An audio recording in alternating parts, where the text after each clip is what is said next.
9:05. Here we go. I'm gonna make a post. I put a post on Facebook, so it should be. Welcome everybody to Ballers and Briefs Week 1 NFL Sunday rundown.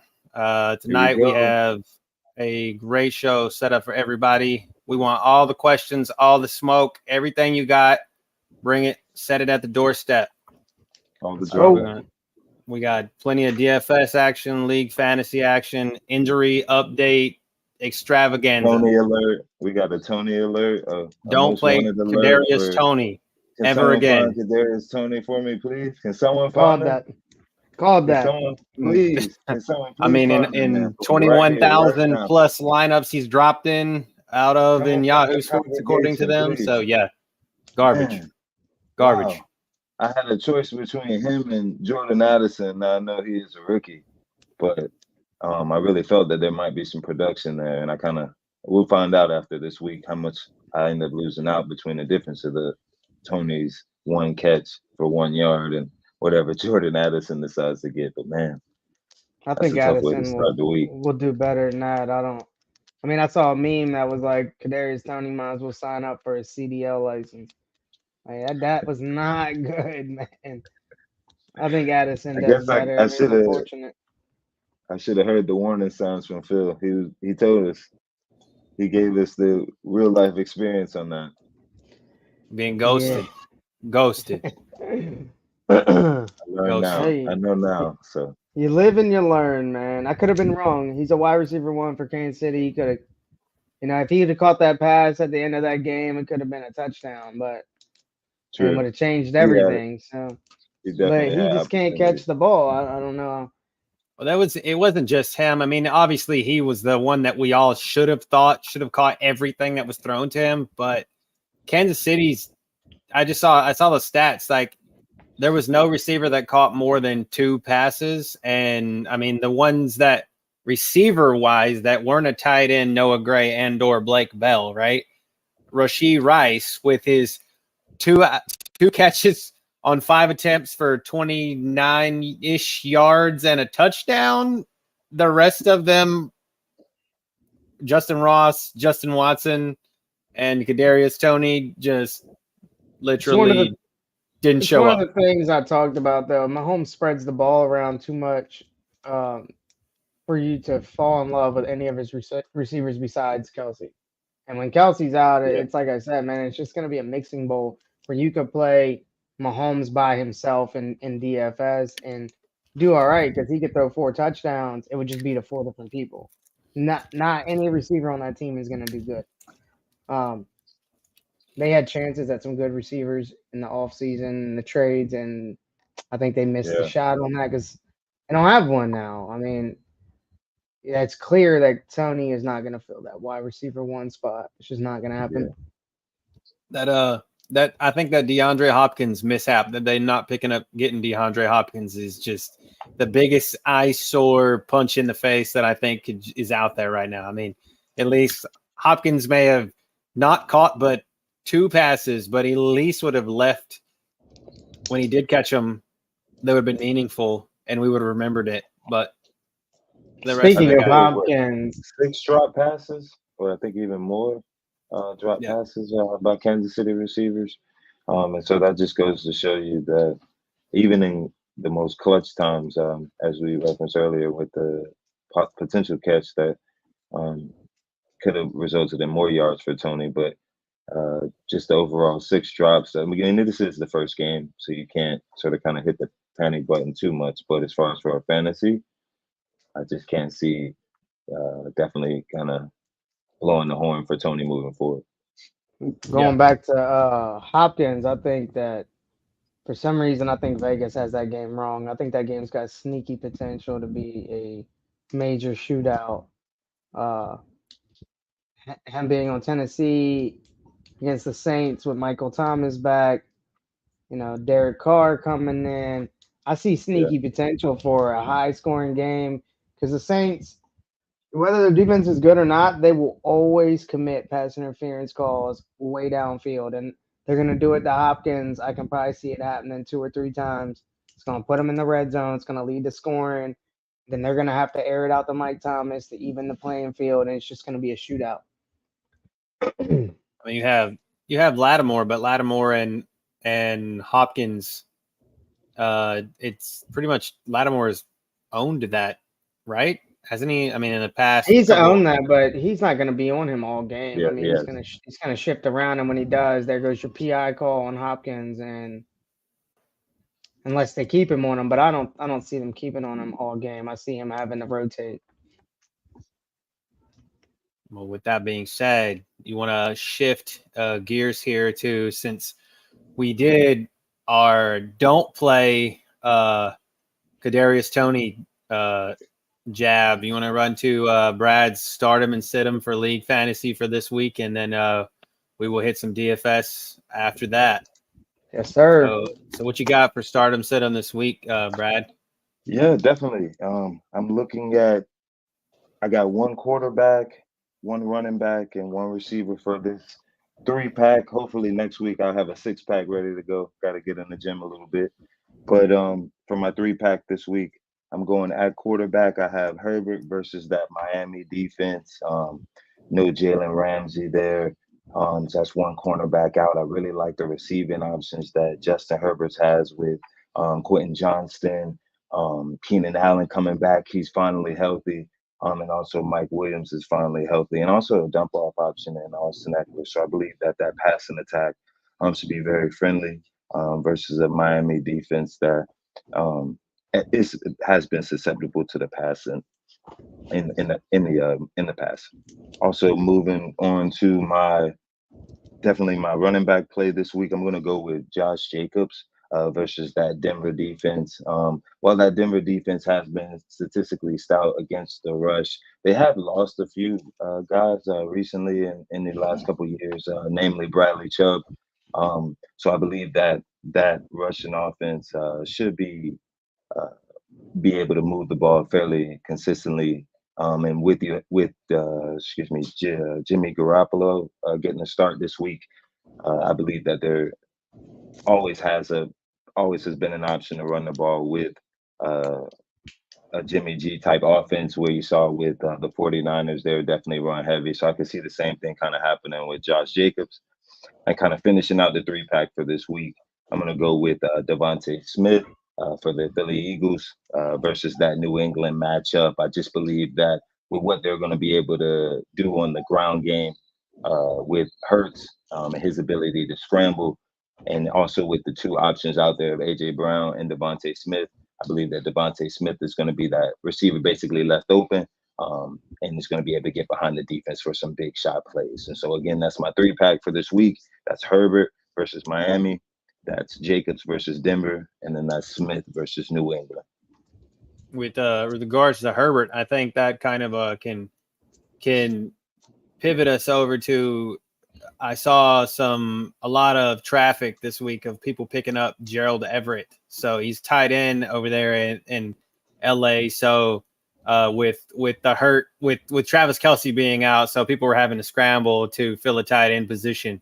Because I mean, you have question marks out there with guys like top tight ends like Mark Andrews. So Gerald Everett was, what I was reading, was one of the top plays and top pickups in tight end world. So I think, like you said, Justin Herbert has a plethora of weapons to throw the ball to, and Herbert, I mean, man is like got a huge IQ, and he's got great plays, and he's what, $252 million richer, so why not get the ball to everybody, spread the love, hopefully. So I like with that. New, I believe Herbert's also coming in with a new offensive coordinator, Kellen Moore, coming over from Dallas.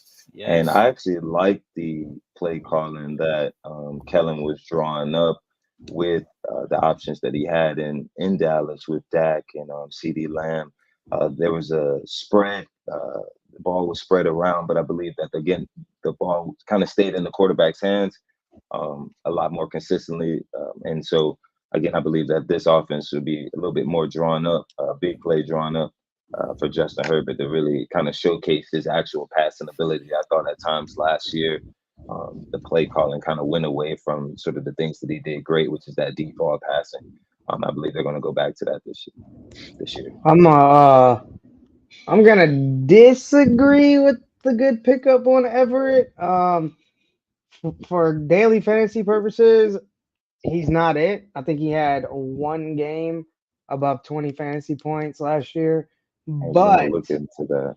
yeah, but with that said, the Dallas guy coming over, I know they like to dial up a lot of plays to the tight ends in Dallas. Schultz used to eat. So, I mean, if this guy had any role, what you're saying, in making that offense move the way they did in Dallas, then it could be, game time for Everett. He could be putting up way more of those 20-point games. It's week 1. We haven't seen it yet, but I'll give it a couple weeks to readjust my opinion. But as of like right now, Everett's just not that guy for me. I think and I liked your pick with Herbert and Williams and Allen. I feel like there's so many other spots for them to go to, and they might dial up those plays. Eckler, like you said, dump offs out the backfield is huge for them. They always make it work. He's a beast. Screenplay. Everett's there. I mean, they might need to hit him. They might hit him. Like I said, that Dallas guy coming over could help. Well, I was just saying knows? with Everett is the fact of like I saw a lot of people were going out and grabbing him off of the waiver wire because after you have 32 teams with tight ends, I mean, you're in a 12 to 10 to 14 man league, and you spent your first round pick, which a majority of these people did, on Travis Kelce, and he goes out in week 1, and we don't really know where he's going to be. A lot of people were left on the board with guys like Gerald Everett or Greg Dulcich in Denver, or like somebody that they're trying to figure out is Mark Andrews actually going to play? Do I need to pick up and handcuff Isaiah Likely or somebody like that? But we know that there's really not a handcuff to Gerald Everett for the Chargers. And like you guys are both saying, Kellen Moore does like to drive that train. The Dalton Schultz, the Jake Fergusons, those guys that were in Dallas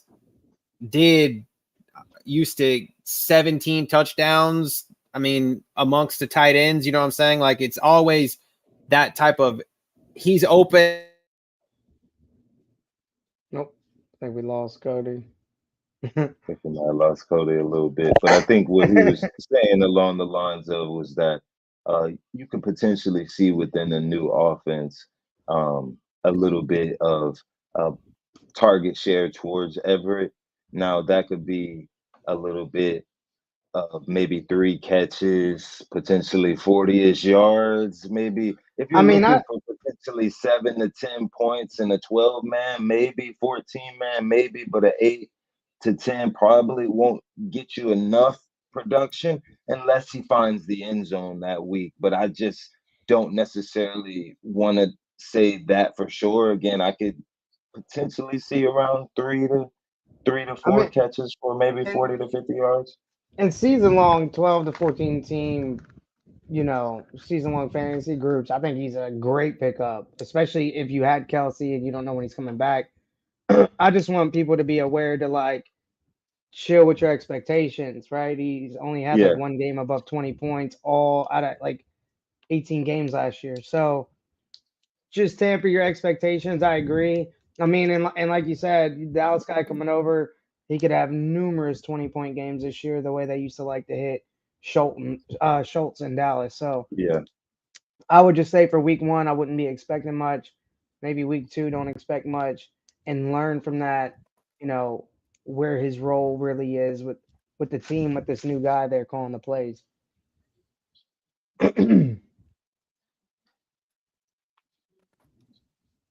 Sounds.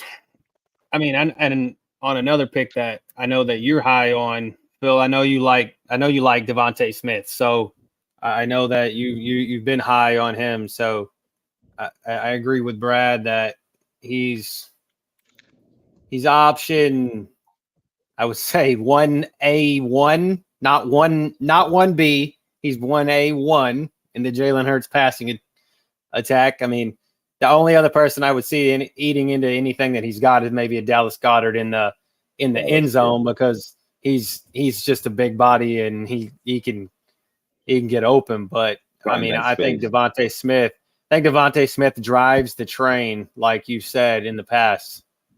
Yeah, he's that guy that's gonna get all the receptions or the majority of the receptions. He's gonna get them way downfield. He may not be that guy that gets the touchdown. It could be AJ Brown, could be Goddard, could be Hurts running it in with his feet. But if you're playing, season long fantasy or DraftKings or even FanDuel, maybe not FanDuel, but season long in DraftKings, Smith is that guy. Like the way I picture him is I picture him like exactly like Ridley was on the Bucks with Brady there. He may not have got all the touchdowns. They went to Evans or, Gronk, but he got 10, 12, 14 receptions a game, every game. And when you look, you're looking at your DraftKings lineup or you're looking at your season-long fantasy lineup, and he's got you 30 points.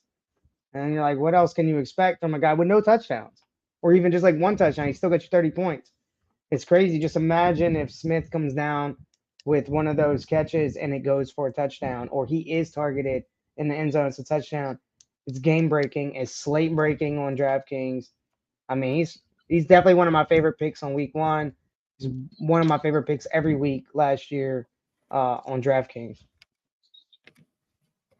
And then your last guy, who was your running back that you liked? I went with Josh Jacobs. Now I know he's still kind of coming back off of It's a tough one to measure a little bit, but I just see an opening this week with the matchup that he has versus Denver. I just think that running defense there, that rush defense is a little susceptible. And I believe that they're actually going to start to give Jacobs a little bit more carries and kind of continue the workload that he received last year, kind of work that workhorse a little bit and kind of even see if you can up that value just in case you want to try to potentially trade him out. Correct. I mean, right now he's projected for almost 18 fantasy points and his ceiling is 27 fantasy points. So yeah, you're right on, cue with him and choosing him against Denver. I like that pick. That's a good one. It's more Denver driven than it necessarily is Jacobs driven. But I just believe again that those two combinations together could lend to additional potential fantasy value points, potentially more goal line chances. They start to get those additional touchdowns and again against that Denver defense, and just the way I see that game kind of moving back and forth. That should be a fairly close game where you then like the running backs to still kind of be more so involved in the game plan as the game goes on, where sometimes where the game gets away from them, if it's a blowout one way or the other, then you see that value loss. Correct. Yeah. So sorry for the technical difficulties, boy. I was having a little problems in my home. All my setup went out, so I couldn't see anything. I could hear you guys in my headset. I couldn't see anything. So but yeah, so I was listening. I was still listening to everything you guys had to say. So yeah, I do agree. I think the Josh Jacobs pick is a good one for the simple fact of the matter is I think the fact that it's in so many words that's he's really all that they've got. I understand they have Devontae Adams. I really do. But with Jimmy G pulling the trigger, is Devontae Adams really Devontae Adams, right? Is he just an over? I mean, and he's also going to get catches taken from him by Jacoby Myers, who Josh McDaniels loved in his time in New England. So I just feel like Josh Jacobs is okay. We're gonna just pound the rock, and then until we fall so far behind Denver that we actually have to make Jimmy G throw the ball, and we're not even sure if Jimmy G is going to be able to throw the ball anyway because he's just been that injury bug. So like, is he really it really there? Is the help really there? So I think that Josh Jacobs is probably the most I'm going to get the most playing time, and he's trying to play for a contract. I mean, he was one of the guys that was in that whole running back controversy, not getting paid shit with Saquon and Taylor, and we know what's happened to Taylor. I mean, the Colts have essentially said, "You're hurt. You're going to sit for 4 weeks and think about what you did." You know what I'm saying? That's really what they're doing to the man, and they're not going to free him. So, and he has to play 6 games to get credit for the season. So, Josh Jacobs is it's either put up or shut up kind of thing now. So, I mean, he did what he did last season, and now it could be it's all downhill from here, right? Yeah, and Jimmy G's a guy that I'll never play ever again or ever play just because he also cost me that Taking $100,000. notes. Yeah, he also Taking cost me notes right now. $100,000 in that tournament. He actually cost me $50,000 for sure because it was like a minute left in the game and Miami sacked him, which would have been fine. The guy that was in third place had Miami's defense. It wouldn't have given him enough points. But Jimmy G had to fumble the ball and give it to him with a minute left. Like, you couldn't just, like, you're losing the game. You're not going to win. You're down by 2 scores and you're just giving them the ball. Pushed me down to third place, made 20 grand instead of 50 grand. So I don't like Jimmy G. Make note of that. Do what you want with it, but I don't think he's that guy anymore. I think San Francisco saw that and released him as they should have. Yes, I agree. So with that being said, I think we can move into the DFS portion. If you're ready, Phil, to give us a little rundown on some lineups that you like for this week, GPP. I could give you for DFS, right? I like to target the highest over-unders on the games. With that said, I mentioned earlier, I think the Saints and the Tennessee Titans game, it's a really low over-under. It's 41. But for some reason, I see sneaky potential in that game to be a very big game. Especially if Michael Thomas returns as the Michael Thomas we all saw a few years ago, 3 years ago. But my main focus I'm taking on the DFS standpoint, Brad nailed it with the Chargers, but there's also another one that I love, and it's the Bengals. I'm loving a Joe Burrow stack this week. Joe Burrow with, Jamar Chase or Joe Mixon or Tyler Boyd. There's so many stack options there. It's a game that, has a 47.5 point over under. It's projected for a lot of scoring. There's big potential for a shootout here. I'm actually favoring that game over the Chargers game, but I'm only favoring it over the Chargers game because of ownership, right? So I told y'all another podcast that ownership is a big key in the way you play daily fantasy sports. If you have to channel that in the gross prize pool tournaments, and if you don't, it could cost you. So, some food coming in. But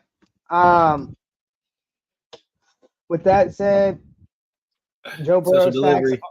Yeah, Joe Burrow stacks are definitely lower owned, which gives me a lot more excitement. I don't know how y'all feel about Joe Burrow and the boys, but that's definitely where I'm looking for tomorrow. I'll probably have it all over the place.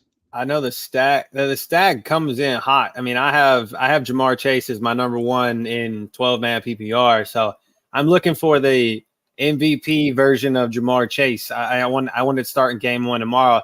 The only thing that's giving me setbacks is, and I know Brad knows, the Browns have just had freaking Joe Burrow's number since he's been there. Like he's just gonna go back and look at that. I think Joe Burrow he's last year beat them Cleveland. once. I think maybe once.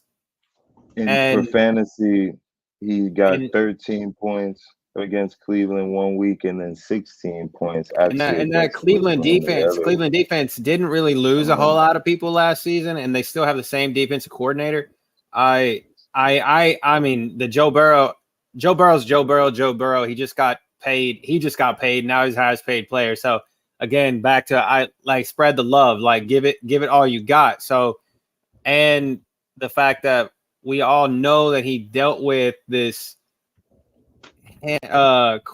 calf injury, something like that, and we didn't see him play in the preseason, but obviously we haven't seen him play in the preseason his whole entire career.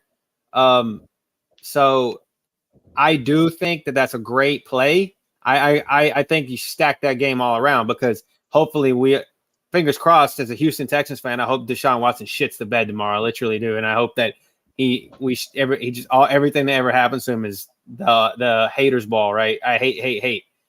So yes, like it's one of those things. Like I don't want him. I don't want anybody on that Browns team except for Nick Chubb to do anything. So, and I mean, Brad, am I wrong to think that Joe Burrow it might have. We might have a say to say, okay, we might not want to favor him as much, or do you think this is new year, new me kind of thing, and that's what we need to actually pull the trigger on? So I like it, but when you look at it from the numbers and you say, hey, the last two performances, I'm seeing only 230 yards, 2 touchdowns, which for most people would be a pretty good game. But when you're talking about Joe Burrow, you're wanting to see more 300, three touchdown type games. But from this perspective, a part of me feels also that this is a new year, new day. Especially with that first game, sometimes the offenses can kind of come out with new wrinkles that they've been working on in the offseason that the divisional opponents, like they're going against this week with the Cleveland Browns, may not have seen. And so you might be able to get away with maybe 2 different kind of workarounds that do go for a little bit more yards than you may have seen last year. Because, in any football, when that these teams kind of had your numbers in the past, you're going to be working a little bit more that week to try to kind of scheme up something a little bit different. And I just think that this year you're going to kind of really start to see that separation from the Bengals, because they're loaded. And what they've done also on the offensive line to provide additional protection for Burrow, he's going to have even more time to throw the ball than what we've probably seen in the past. So that could, again, lead to additional production offensively. So, again, I'm really thinking that this is a new year, new day, new paid, and, really well paid. And I think he wants to prove that. And I think that the Bengals also want to prove that as an organization. And so you're going to start to see a little bit more. So what's the ownership for T. Higgins tomorrow? And I'm gonna throw another Bengals player at you, Irv Smith. I want to know, like, the tight end, since Hayden Hurst has moved on to Carolina. What's Irv Smith's ownership projection as a low end tight end tomorrow? So Higgins is coming in at almost about 8% projected ownership. Irv And Smith how much is is coming Higgins in at costing? 4%. How much is Higgins cost, Phil? What's the cost on him running right now? Higgins is costing, 6,800. He's projected only 13 points, which is not good. As I mentioned before, you want 4 to 5x. In the Millie Maker, you need 5x value on your players, which means you would need him, to be getting you 30 points, and he's only projected 13. It's a little scary. But back to like what y'all were talking about, I do see the history where, last year the Bengals played, I would say, soft to the Browns, but maybe I'm stuck in 2020 where numerous games were 70-point games when you add the scores combined. So I believe one of the big guys I follow for sports ended up winning a lot of money on that game because he stacked his whole lineup was just Cleveland, Cincinnati, all the way around. And it was crazy because you're not supposed to do that, and most people don't do that. But trying to be different, who else is doing that, right? No one else is doing that, and he did it. It paid off, and he won. I see the potential for shootouts, but I also see what y'all are talking about. And number two, it is division rivals. So usually division rivals know how to play their opponent, or at least play to their opponent. So I'm hoping if Jamar Chase is having that game, Burrow's having that game, and now Cleveland is playing to their opponent. I don't care if Cincinnati wins. All I care is that they put up points on both sides, because the way I'm going to run it is I'm going to pair Burrow. I'm going to stack him with a wide receiver or a running back and a wide receiver, or a wide receiver and a tight end. It's going to have two people with him regardless. And I'm going to bring it back with a Cleveland player. That's what I was about to ask. Amari Cooper. Amari Cooper. Okay. I'm bringing it back. And if Chase is eating and Cooper's eating and it's high scoring, I got all of it. I'm looking good. I'm looking good for the dub. What's Cooper's ownership for tomorrow, Phil? Is he, and he's probably in the 60 something 100 range, around T Higgins number? He's pretty higher owned. He's 10% on the ownership, which is pretty high right now. But what's maybe he cost? people are seeing what I'm seeing. He's 5,800, which is another reason to get in there because he's cheap. Yeah. What about Elijah Moore? What about Elijah Moore? Let's see. What's Moore running? Elijah Moore. Yeah, that's your sneaky play right there. Coming in at a 2% projected ownership. He's projected 8 points, right? So, he's already getting on his projection. He's projected 4 times his ownership. Is he considered the 2 or the 3 there, Cody? Do you know? I mean, obviously, what's his name? Peoples Jones is returning kicks, and so I mean, he's there. So like, I think Peoples Jones is probably the number 2. But Elijah Moore, I know in preseason I saw Elijah Moore. He's developing that type of connection with Deshaun Watson that I saw in the preseason that I would want to see from someone that's not my number 1, which is Amari Cooper's the number 1. If you can say that he's.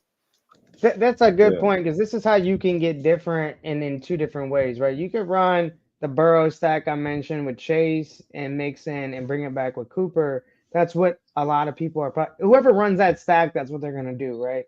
So the rest of your lineup's got to be different. But you can take it a step further and be different naturally right there in the stack. And instead of bringing it back with Cooper, who's coming in at 10%, come back with Elijah Moore. Now you're already different than the other people running the same Cincinnati stack, because there's going to be people running stacks for every game. There's going to be people out there that don't take into consideration over-unders. Like, for example, a game that's bringing a lot of high ownership is the Redskins game. And the over-under projected for that game is 38. Yeah, it's 38 points. What am I missing here? Everybody's talking about stacking Howe with Dotson or Terry McLaurin if he's playing. And I think he's going to play. I think I just saw the cue dropped off of Terry McLaurin, so he's supposed to play. Is it the enemy's new offense? I think so. It's got to be. It's got to be. I just want to know where the hype is coming from, because it's got to be the enemy's offense. How I didn't see it last year, even with Scary Terry. I thought his year previous was a lot better, more effective. Doesn't make sense, man. And that's why I don't. But maybe that's why people are going with that route, because it's the different unorthodox route. But I just don't see it. See, that's the problem. It's not even different. It's the highest owned stack, or it was the highest owned stack earlier today. It might have changed now, but it's too high owned. It's a low total game. And the Redskins or the Commanders are favored by 7 points, which tells me that it's not going to be a close game, right? You got the Commanders favored by 7. I don't think they've been favored by 7 in the last 7 years. Well, you got Arizona didn't know who their quarterback was going to be until today. They decided to settle on Josh Dobbs at quarterback, and I saw earlier that one thing I was going to say on like in league fantasy wise, a sit 'em for me tomorrow. But if you have Marquise Brown, don't even waste your time. Don't even waste your time putting him out on the field, because I no offense to Josh Dobbs, I like the kid. I like him. I like him. I've liked him since college, even though I'm a Georgia fan. He's a Tennessee guy. I've liked him. He's smart, intelligent, great clipboard quarterback, right? And no No, when you have to pick between Clayton Tune and Josh Dobbs, you might as well just chalk it up for the L and just go on about your business. Like if I'm the only person I'm touching, if I have to touch somebody in Arizona, is Connor. Maybe that's just for the simple fact of the matter is because he's going to run the ball at first until they get far behind, and then he's just irrelevant at that point. But yeah, no, I was right. wondering no way. It's definitely a stack I'm staying away from. To be honest, I don't even know the last time that Commanders beat somebody by 7, regardless of what's going on in Arizona.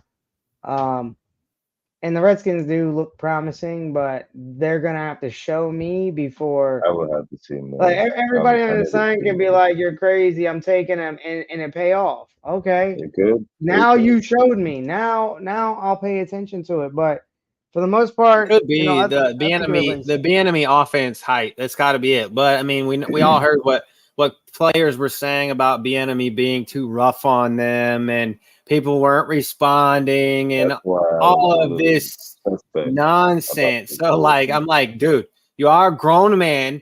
He's gonna talk to you like grown man. So get used to it, you bunch of pansy asses. Like literally, that's just. He's a grown man. The dude's a shit talker. He was a shit talker when he played running back. Like literally, you go back and listen to anybody talk about Eric Bieniemy, and like I think it was Brian Westbrook when they played together in Philadelphia, just to say, like, you had Eric Bieniemy talking shit, and you had Brian Dawkins, like praising God and then murdering people on the field. So like literally, he was like stuck in the middle of that, right? So. Yes, I'm just like, yeah. So I think it's got the Bieniemy hype. I mean, he created Patrick Mahomes. Like, come on, get out of here. I'm not wasting my time on Washington Commanders. I mean, Dotson, I guess if you have to play him, let's go. But the rest of them, I think, that's the problem, man. Dotson's coming in at high ownership. That'll probably change when people see the Q tag leave McLaurin. I must be missing exactly. something. I'm with you. Tomorrow, like Dotson must go for 138, and at least a touchdown. But I must be missing it, and I don't know where, Phil. I don't know where, Cody. I'm missing it too, and like I said, they're gonna have to show me. Yeah. I don't dislike the Commanders or anything like that, but they haven't shown me. At least in the daily fantasy world, that anybody ever on their team has been in the nuts lineup. Even when Scary Terry's had great games, he was not in the nuts lineup. He was not in the optimal. They're just not doing it, and especially in a 38-point game, that's projected to be. Even if the Commanders won, and they win by that margin, the score could be like 17-7. That doesn't do it for me, right? And that could be a touchdown to Dotson, and that could be a touchdown to Scary Terry, and then a field goal. And then nobody made value anywhere. And Rivera likes to run the ball, though. So, I mean, you could theoretically see some of those go to, Antonio Gibson?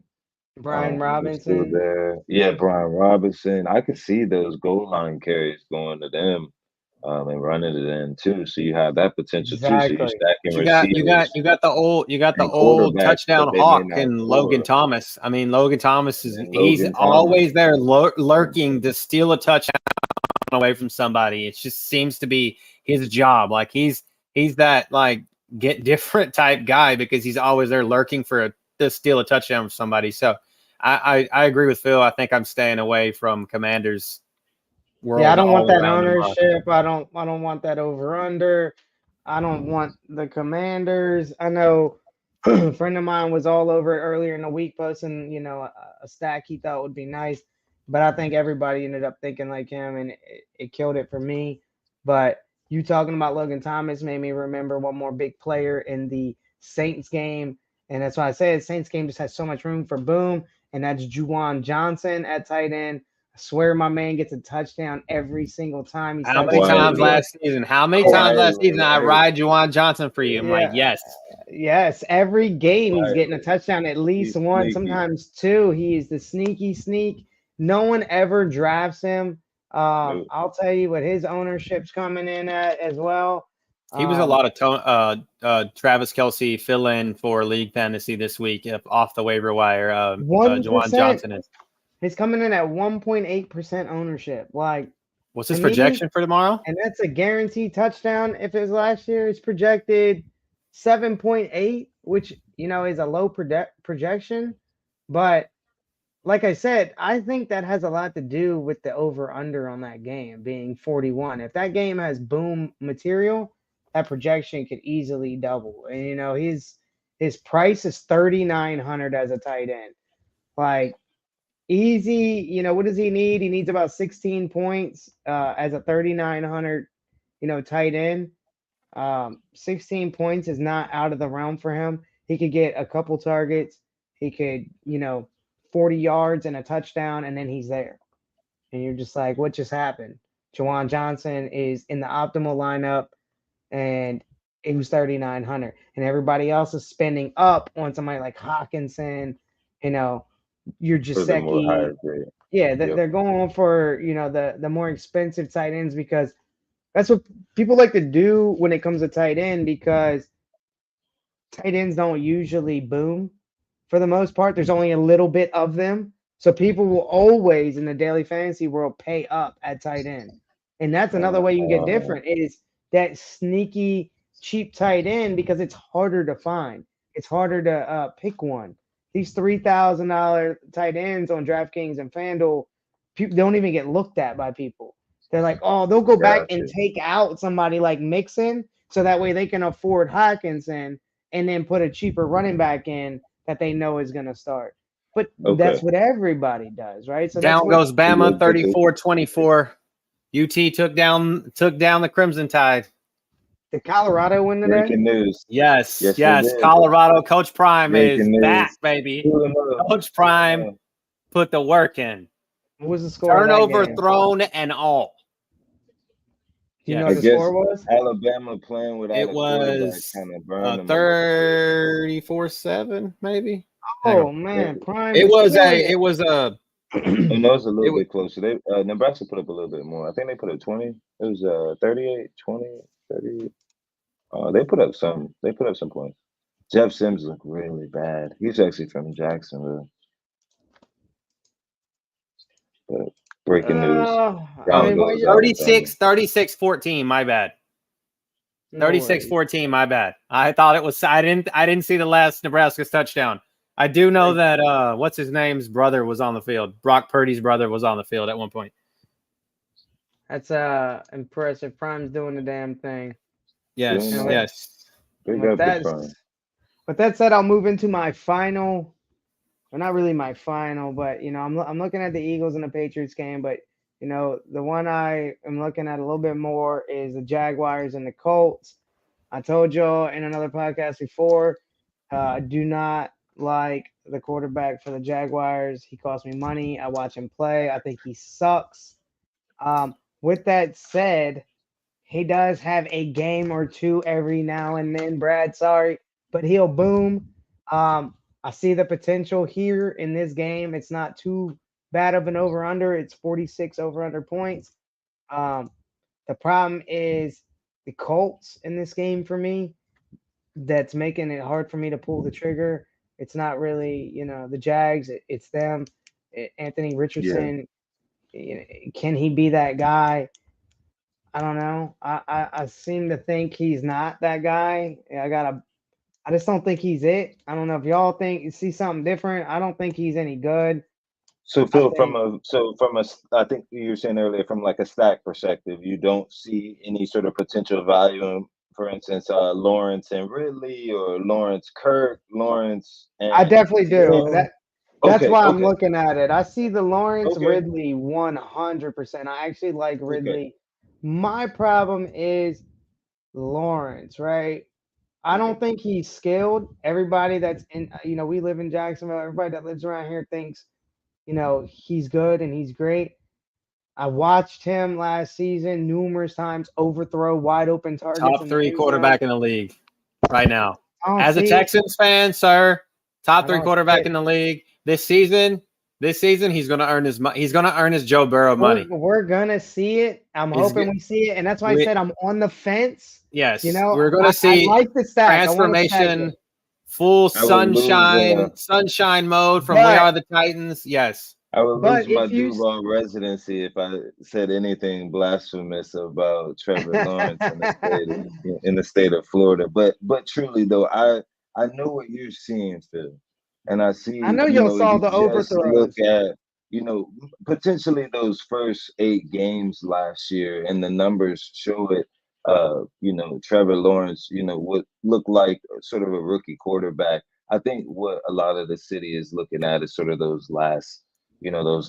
back half of the year. You start to see that production, the volume go up. He was missing targets in the back half, but he was a different quarterback in the back half. He was sailing over their heads. He was missing like a wide open target in the end zone. He's throwing a bad pass over here when this guy's wide open. It would have been a touchdown. For those purposes, I don't think he is good. He's got to show me different, but there is something there that's telling me pay attention to this game. You might want to get some exposure to it.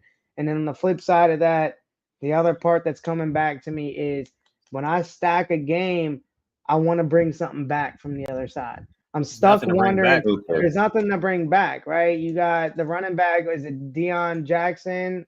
Maybe. But the problem is Anthony Richardson is a Moss is out. I don't think Moss is there. It's not going to play. Okay. Yeah, it's Jackson and that rookie Evan, whatever his name is, Evan.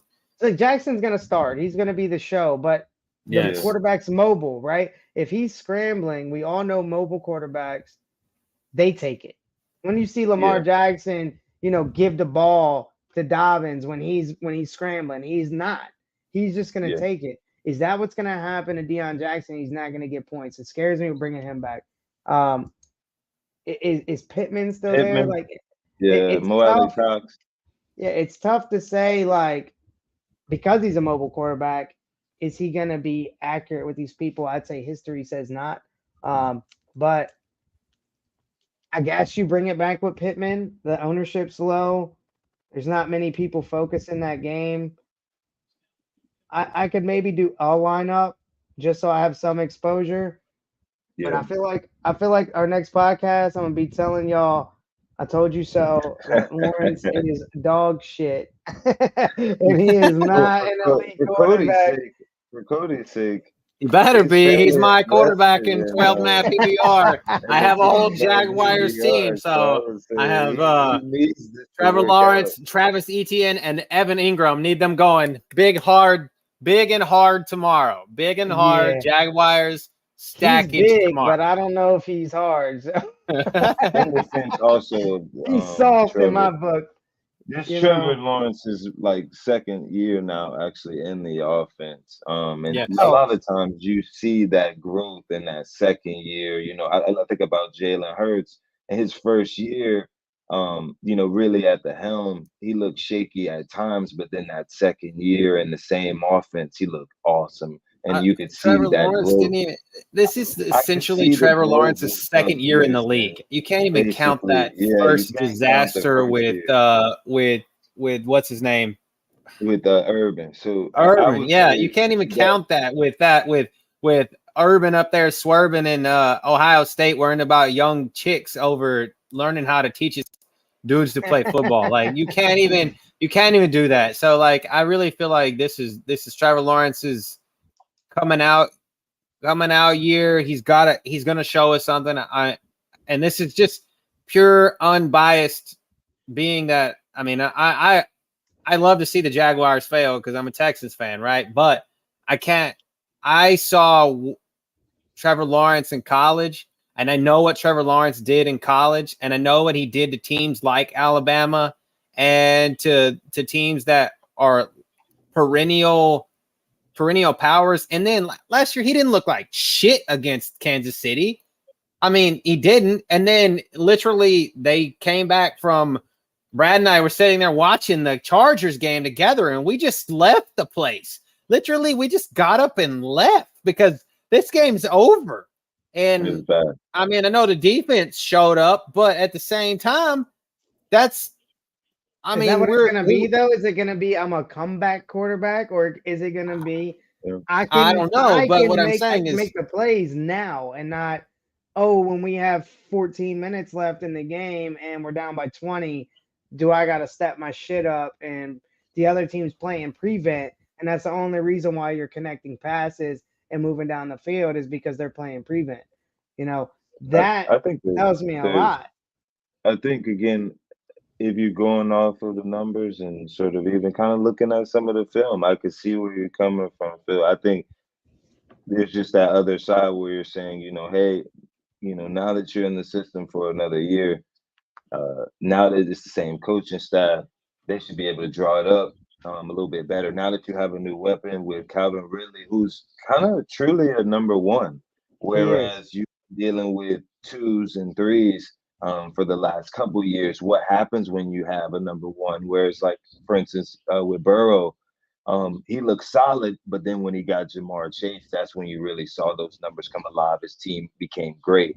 I'm hoping for the same type of situation with Trevor Lawrence and Calvin Ridley this year, and with the comfort level that he has with with his tight end and Ingram, that should get you those additional yards as well. And so again, I think year two within this offense, I mean, Press Taylor, the offensive coordinator, or at least the game coordinator, has spoken highly about the fact that the team is now sort of in advanced level play calling, advanced level audibles, advanced level in the game in the playbook. Whereas last year they were still kind of trying to break some things down. And so again, just based off of what we're seeing, based off of the reports that I'm hearing, I mean, I think this is that breakout year for Trevor Lawrence.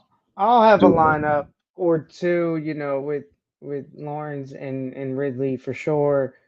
They are also a you got to show me, but not as Yeah. much Oh yeah. as the Redskins are.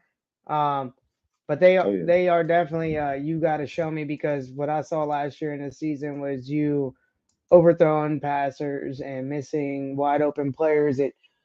I don't know if the pressure was on or what because it was in the season and they were fighting for playoffs, but I didn't like it. The next game that I am looking at, and when I say I'm looking at these games, it's because right now it's a little too early. I got to see what these ownerships are coming in at tomorrow. But I'm looking at the So do you set Buccaneers. your final lineup more tomorrow, Phil, than you Yes. would So you want to set it on game day? in past, I would set lineups tonight, and then what Okay. I would do is I'd make new lineups tomorrow, Okay. based on some things I changed. But considering it's week one, I don't want to Yeah. go too heavy. I don't want to be $500 in on the board when I don't don't know, go right? $151 in on Thursday Night Football like I did. Yeah. So I'm trying to keep it conservative in week one. I also do a little conservative week two. Week three was when I won the big money in the tournaments when I won. A Gotcha. little bit more by then, but like right Yeah. now, we're talking about the Jags game could be a hit. The Bengals game could be a hit. The Chargers game could be a hit. We really don't know. And I'm talking about the Saints game could sneaky boom. Right. And then the next game I'm going to talk about the Buccaneers and the Vikings. Like that could be a hit. Yeah. And if you're not doing like 150 lineups, you really can't get exposure to all these games. And my bread and butter is single entry tournaments and 20 max tournaments. You can't get exposure to all those games in there. And the single entry is one lineup. You better make it your favorite stack, your best stack that you want. You can only put one lineup in. The 20 max, you can put 20 lineups in. But even then, I don't want to be spread thin in a 20 max because let's say I hit the game right. Like, oh, I got one lineup out of 20. That's the Jags game. It's not going to be enough for me to win that tournament because I'm going to need Okay. more lineups around that game to get all my exposure right and to have the perfect mix of players to win. So what I like to do is trying to channel my thoughts into one or two games, lock in two quarterbacks.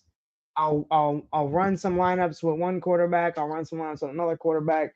I'll mix my exposures around the different players, and I'll put 10 and 10 in under two quarterbacks. I don't want, you know, a piece of 8 games or 5 games, because then I got 8 quarterbacks. I got 1 being used in 4 lineups, 1 being used in 3. The other 5 are being used in 1 lineup. And then, let's say Burrow's the best quarterback tomorrow. I only got 1 lineup of it, right? That's not getting me my bread and butter. I rather, limit myself. And if it don't hit big, I trust Burrow or somebody like that. Maybe I don't lose all 20 lineups. But let's just say I hit, I'm getting paid. Like if I'm right, I'm getting paid, and that's what I'm doing. I'm checking ownerships, exposures. I'm checking over-unders. I'm putting all these things together. I'm creating a puzzle, and I'm coming down to the 2 quarterbacks I like the most, and I'm running them. Gotcha. Now, when I say I might have a Lawrence lineup, it might just be some random other tournament. Like I might grab like a $1 tournament just to play with it in a single entry and just drop it in there and see if it hits. But for my single entry, it's going to be my favorite, my prime, my favorite stack, the value plays, all of that into consideration. That's going in my big single entry tournament. They got some big single entry tournaments on there, $50, $100, $300, $500, $1,000 single entries. People can only put 1 lineup in those. So you don't want to be guessing. And that's why I said week 1, take it a little easy. You don't want to be in the $500 single entry, $1,000 single entry, unless you just got bands to blow and you want to gamble, because that's what you're doing at the end of the day. You're gambling right now because nobody really knows. Like we don't know, if the Redskins game is gonna boom. We don't know if the Jaguars, Lawrence is gonna be the truth. We don't know the Chargers game is gonna be like hella defensive for no reason at all, even though it's projected to boom. Like we can't tell that. We haven't seen nothing. We haven't seen these new offenses being run by like new coaches, like we were talking about earlier, things like that. So we just take the knowledge that we have, these ownership projections that I'm giving people, these plays you're picking, these plays I'm picking, and we run with them and we hope for the best. You have an afternoon, since we're doing the main full slate. So you have the 4:25, 4 o'clock. You have a 4 o'clock game, 4:25 game that you have targeted on the books for tomorrow. So like that's probably the Chargers Dolphins. Okay. Right, that's an afternoon game. Yeah, it is. Yeah, Chargers, Dolphins, Broncos, Raiders, Pats, Eagles. I'll tell you right now, the Pats, Eagles, Rams, Seattle. It would be a great if you're doing an afternoon only slate, right? Everybody's gonna be on the Miami Chargers game. Here's another way to get different: Rams and Seattle, right? Because the people that fade the Chargers, Miami, or get away from that are gonna go to Jalen Hurts. They're gonna go to the Eagles regardless. So you're not really getting different by going there. But one thing you could do is go to the Rams Seattle game. It's got a high over. It's got a higher over than the Eagles game. And you don't got to worry about going against the Patriots defense. So you could do with that what you will. Yeah, you could Seattle is a tasty pick for tomorrow, especially with the fact of no Cooper Kupp. There's a lot of pump plays there, man. Yeah, you can get different. You can get different there than no one else did. You could even be tricky by like picking Jalen Hurts and stacking him with nobody. He doesn't need to be stacked, right? Of course, it helps if the players on the team are booming. But Jalen Hurts is the type of quarterback that can get you 30 points, and his receivers are just spread out. Like A.J. Brown gets 1, the running back gets 2, and Devontae Smith just has a bunch of catches for a lot of yards.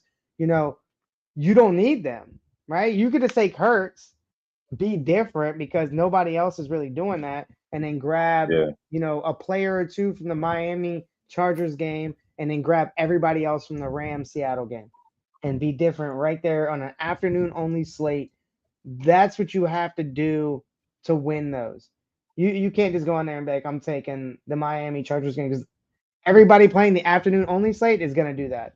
That's going to be high ownership 100. It's going to be high ownership on the main slate. In the afternoon only, it's going to be crazy ownership on that game. And that's usually when they play down. They don't play the way they are, which tells me I might not want to play that game on the main slate. Yeah, I actually was looking at that the Seattle Rams game as well, because I actually liked I like DK Metcalf this week versus that Rams defense. I actually consider him potentially on my stardom pack because again, I believe no more Jalen Ramsey to kind of terrorize that whole division a little bit each year. So I know guys like DK Metcalf and Lockett extremely happy that they know they ain't got to deal with that man on the other side. So again, that defense is a little more aged. And so I just think that, just like Phil was saying, I think that's a sneaky sort of high over where you could potentially see a lot more fantasy points getting divvied up than you would some of those other afternoon games. Correct. Smith and Jigma's supposed to be back for tomorrow. Supposedly, he's I supposed saw to be that healed Q up and ready to came go. off. Yeah, He's I supposed saw to be that healed Q up and ready to came go. off. So I Who is that? don't know. Jackson Smith and Nick Jigba. He's a rookie from Ohio State. I think the State hard rookie. part in that game is Yeah. Metcalf and Lockett, right? If you're doing daily fantasy, it's hard to pick one. I mean, you could take both, but when do they both, pop up? It's Never. always one or the other, right? It's one or So the you other. pick Metcalf Yeah. and it's Lockett, or you pick Lockett and then it's Metcalf. So if you're gonna do that, I would suggest, like I said earlier, right? If you're doing 20 lineups, getting more exposure to that game. So that way you have lineups with Metcalf, you have lineups with Lockett. You make a rule that you don't ever combine the two in the same lineup. So that way Metcalf is never paired with Lockett. And then you have all this random exposure and you're good to go. I mean, Gina, I don't think. Damn, we lost Cody again. I think we might have lost Cody again.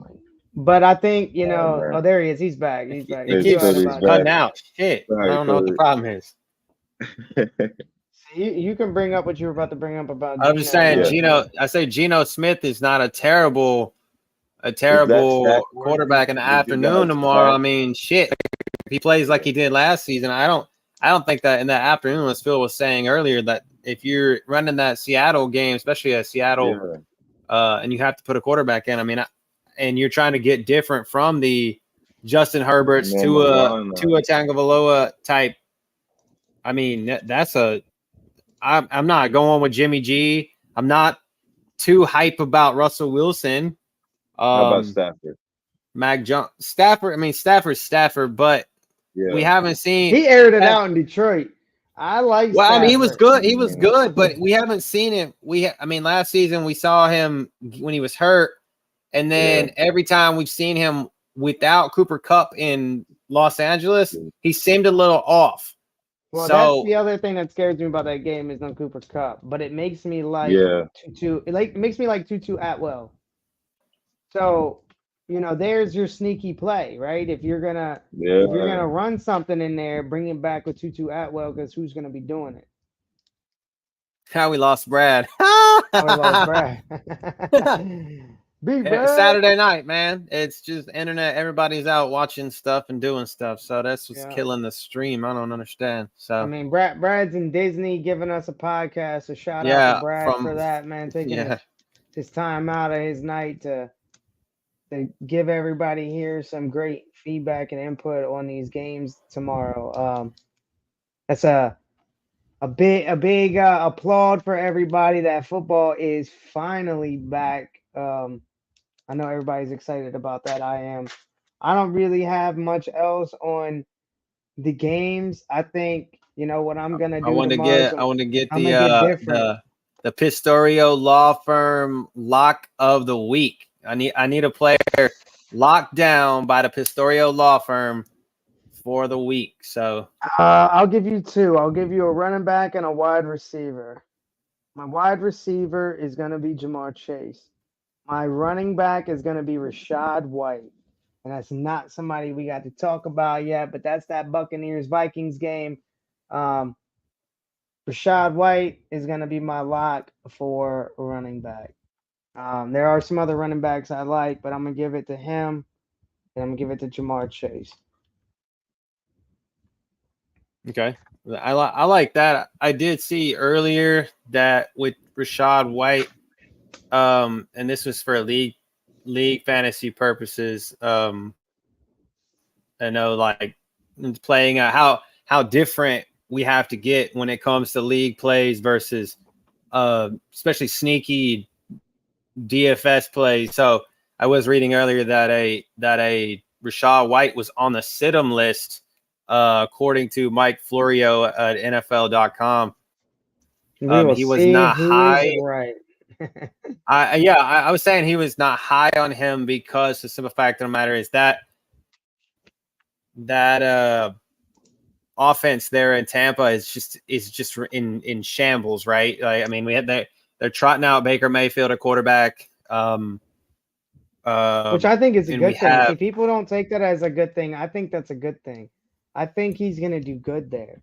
I am. If we're getting the sneaky plays in that ball game, I feel like it's a Chris Godwin. I feel like the ownership projection probably for Chris Godwin's about to skyrocket after tonight, since Mike Evans didn't get his contract, and there is the possibility of him not playing tomorrow. I don't think he's gonna sit out, but there's always that I'm not getting paid, so I'm just gonna sit out, or you guys can just trade me to someone that wants to pay me. So I mean, no, he says he wants to be a Buccaneer long term, but he's already like the that. 7th highest owned wide receiver. I figured tomorrow, so. I figured he's probably shot to the roof, especially in the fact that Baker Mayfield loves to go to the slot.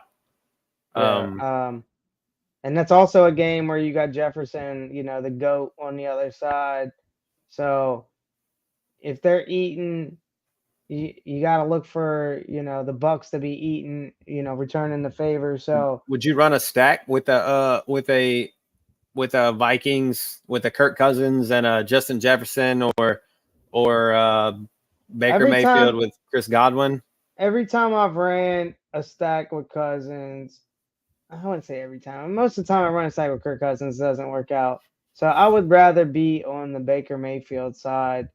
I'd probably run the stack with my man White and, like you said, Godwin, and then I would bring it back with Jefferson. And I think that right there is a good stack. It's also a leverage stack. Although Godwin's high owned, I can tell you right now, Baker Mayfield is not. I'll give you his exact ownership. It's 3%. He's going to be at the bottom of the list. So you're getting a little different there. Let's see, Jefferson. Jefferson's high owned. He's the 2nd highest owned under Tyreek Hill coming in right now. But that's just because he's the GOAT. And everybody, it was like I kind of mentioned earlier, everybody likes a safe play. When they do these lineups, they like to feel safe and secure, and Jefferson makes you feel like that. Like, he's not going to get you a 0 in your lineup. So for me, when I'm making my lineups tomorrow, I'm literally, because it's week 1 and it could go anywhere, even with these, big ballers like Jefferson, I'm just going to play low ownership. It's just what I'm going to do tomorrow. If it loses, it loses. But my single entry will kind of be a mixture because, I'm going to have my stack in there that I do like and that I want to be around. But my 20 max that I decide to do or anything else decide to do is just going to be all value. Might be something like, stacking that game with Baker Mayfield and using Geno Smith. And I'm not even touching the other game's quarterbacks for the 20 max and just letting something like that ride and see how it goes. Because if nobody's on those games and they pop off, then I'll be at the top by myself. It's lonely at the top. Yeah.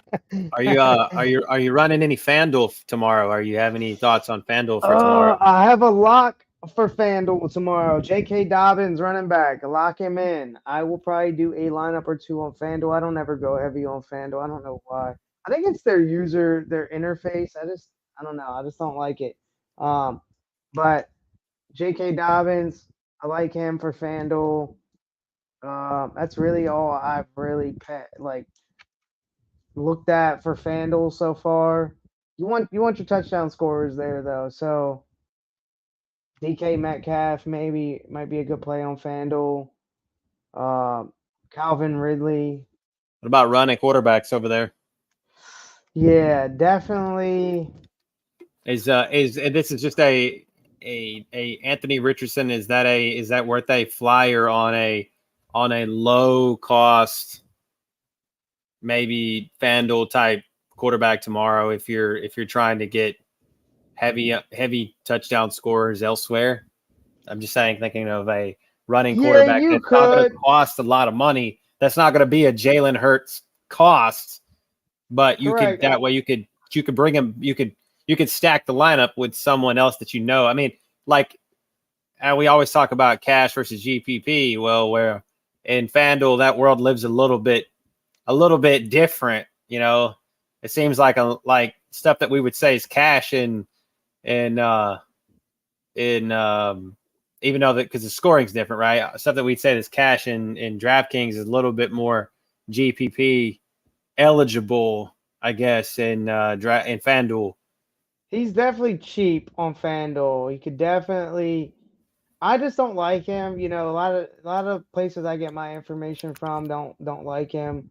Doesn't mean he can't get you there. He's only 6,700 on FanDuel as opposed to the other running quarterbacks. Jalen Hurts is 9,000. Lamar Jackson's 8,900. Justin Fields is 8,300. You know, those are your primary running quarterbacks. I would probably maybe go to Justin Fields, but then again, you know, 700 more. I could have Hurts. Tua's cheaper. Tua's 7,700. I maybe go there. It's hard to tell. FanDuel's not my bread and butter, probably for this reason. Because I also think on FanDuel, you don't need a running quarterback. You could get a pocket passer like Derek Carr and do just fine.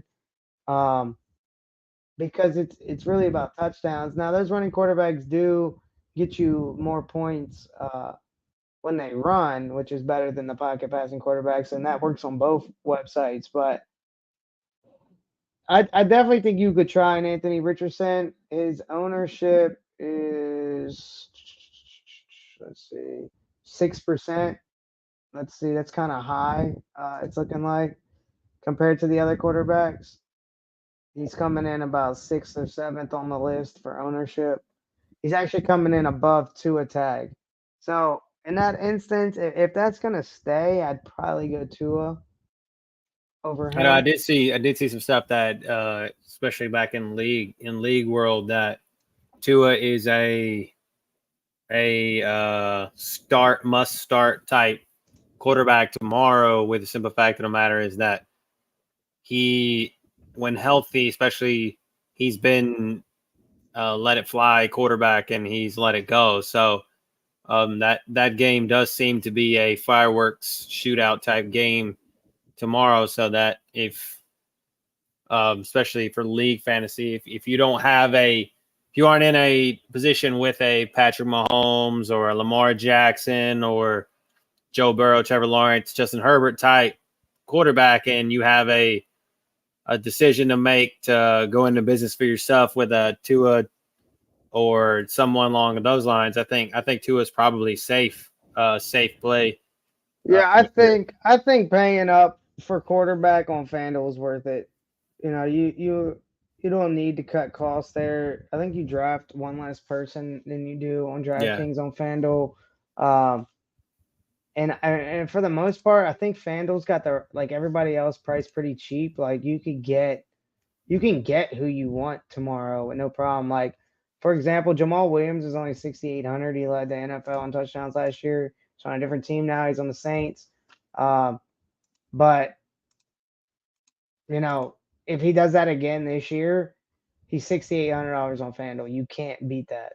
So I think you can make decent lineups on FanDuel. Your problem is going to be on DraftKings. You're going to have to punt in a few areas if you're taking those healthy Are you punting stacks. with anybody from like let's say like Green Bay? Because that was something I thought about with waiver wire pickups. This Romeo Dubes is with Christian Watson being out. I would think he's probably a waiver wire pickup, especially on league fantasy, not knowing about Watson. I mean, I know Dubes has been dealing with a soft tissue hamstring injury himself, but he's one of the waiver wire last minute guys. If you had a Cooper Kupp go out today, you might try to slap him in to save face tomorrow. And I was wondering if any Green Bay.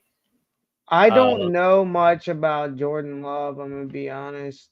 I don't know what he can do. Reports say that they might be that LaFleur says that they could be a run heavy team, so that could be a Aaron Jones, AJ Dillon type game tomorrow.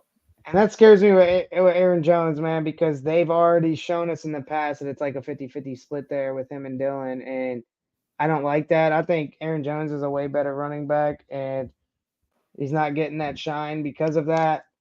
But you're right. Dubes is dealing with that injury, and that's the only thing that scares me about him. If that questionable tag comes off of him, definitely like Dubes.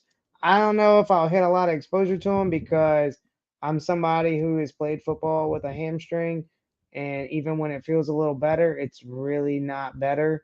And you can pull it again instantly that day. And with that said, I don't ever go too heavy on players that come off of hamstring injuries. Now, if somebody came off a concussion injury, I'll unload on them. Concussions are like pointless to me in the NFL if they're cleared, right? Because if they get cleared, usually, besides Tua's incident, but usually it's not something that's going to debilitate their play. Whereas a hamstring definitely will, and we've seen it No soft happen to tissue players. injuries like hamstrings and groins. We've seen people, come back in after one of those injuries and go right back out. And you put them in, and then you're looking at your lineup and you're like, why does this dude have one catch all game and he got it in the first play?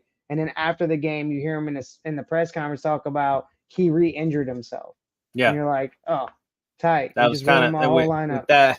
with that being said, I was a question that someone actually texted me today asking me tomorrow would I play in a standard league, which is just regular old touchdowns get scores, right? Yards get scores, touchdown standard league. Would I start Miles Sanders, Raheem Mostert, or Samaje Perine tomorrow in a flex spot? Well, Miles Sanders is coming off a groin. And so that scares me. But I was like, okay, I went back and asked them, I said, who else is in your lineup? And they're like, I went down the list and they had Jalen Waddle. So in standard league scoring, you're not wanting to cover people up. So I was like, I was going hard on Mostert because it's like Mostert, you're going against that Chargers defense who's not been very good against the run. He's the number one, no Jeff Wilson. Salvin Ahmed is kind of lurking there as a third, and then Devin Achane has been having this shoulder problem. So I was like, I'm going to take the person I know is healthy and Mostert because of Sanders having that soft tissue groin injury he's been dealing with during the preseason. I mean, he may be projected to go for 14.5 points in a PPR league with one catch and maybe a touchdown, and then standard scoring maybe 12 points or something like that. But I can't fade it because the simple fact of the matter is he's got that groin that we don't really know anything about. And like you just said, we've gone hard on these players in the past where they're like, oh, we're 100% healed, and we're good to go, and we go hard on them. And we coming off a groin or a hamstring or a quad or something like that. What is it? Cortland Sutton is the king of that shit. Like I swear, every time go hard on him because he comes off of some soft tissue injury, and you're like, yeah, we're good. One play, get out of here, dude. Like you're done for the day because you popped it again or you hurting it again. You're limping on the sideline, and the trainer's like, no, I'm not taking the responsibility for you tearing something. Get out of here. Go take a shower. So I like your Mostert. I like Mostert, and I like it for another reason. And it's the reason I've been talking about all night. Everybody is on that game, right? They're on that game, and they're on the pass catchers.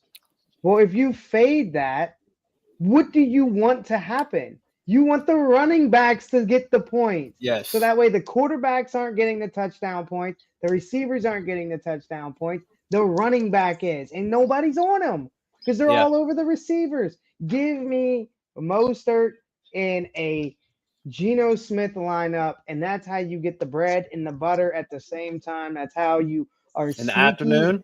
In the afternoon play. That's how you're sneaky with this stack over here, and then you're hoping the Miami game doesn't pop off, and you don't care if it does, if it's the running back getting the points, because everybody's got Tyreek Hill, they got Waddle, they got Keenan Allen, they got Mike Williams. They're hoping for this touchdown Austin through the air, Eckler, And next thing you know, it's Mostert running him in. Yeah. You like that Mostert take there? Then what do you think Oh, about that I like Mostert take there, Brad? Like, it's a very interesting one. I know that Mostert's been dealing with those lingering injuries, and so that always makes me a little bit nervous. I mean, he's supposed to be healthy now. I mean, it's the fact of he's not. He's number one on the depth chart. No Jeff Wilson, the vulture carries from him, and like I said, the A-chain from Texas A&M. He's been dealing with a shoulder, and Salvin Ahmed. I mean, I heard on fantasy radio on XM earlier that they were kind of hard on stashing Salvin Ahmed for the future, but I'm not really worried about that dude. I think Mike McDaniel has some allegiance to Raheem Mostert from bringing him over because he did all that shine for him in his time with San Francisco. I feel like he has an allegiance to him. I mean, I do also kind of feel bad because I felt like they really wanted Dalvin Cook, and they didn't get Dalvin Cook. So that if I was Mostert, I'd run like a pissed off man tomorrow. Like I would just be like, no, you wanted Dalvin Cook. I'm not as hurt as he is. I tore a knee, right? Like, yeah, that's my fault, but I'm way faster than him. I know your offense with my eyes closed. Give me the rock tomorrow. I'm gonna show you why that you brought me from San Francisco over here. So yes, I'm taking Mostert over Sanders and Samaje Perine in that standard question that I got asked on by text. So yeah.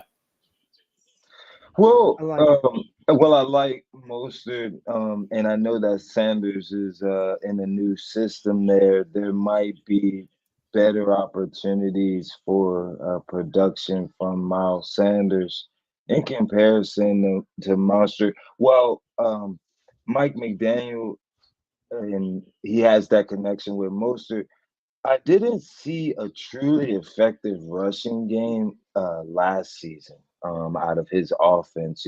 I remember a lot of big plays to the receivers, Waddle and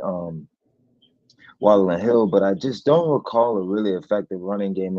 And because of that, that makes me kind of want to kind of lean a little bit more towards Miles Sanders actually in that list because with a rookie quarterback, it's almost a guarantee that you're going to be running the ball a little bit more than you and on an average some more seasoned quarterbacks would see the rushing game happen under their offenses. So I guess out of that list, I would actually go with Sanders a little bit more. But I could definitely see potentially, Mostert taking one down the sideline on a big, 60, 70 yard play. I'm just afraid of this. How we got to this subject was soft tissue injuries, right? Like we were talking about a pickup like in Romeo Dubes in Green Bay having a soft tissue injury, and we were talking about soft tissue injuries linger, and then I thought about that question I was asked. Well, with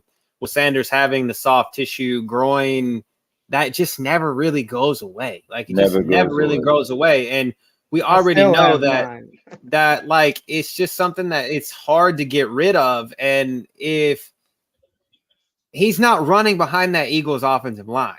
He's not. The thing is, he's a 3-down back, and he's one of few in the NFL, which means he's getting the bulk. And when you're on DraftKings, you want the bulk. Season long, that's a different talk.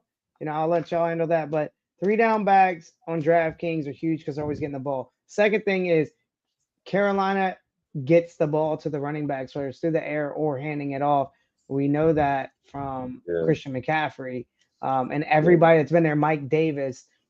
All eat behind that line and just their play calling, running the ball. I see Miles Sanders doing the damn thing. He does say he's overly confident. He's 100% ready. The coach has put out words that it was a little tweak, whatever that means.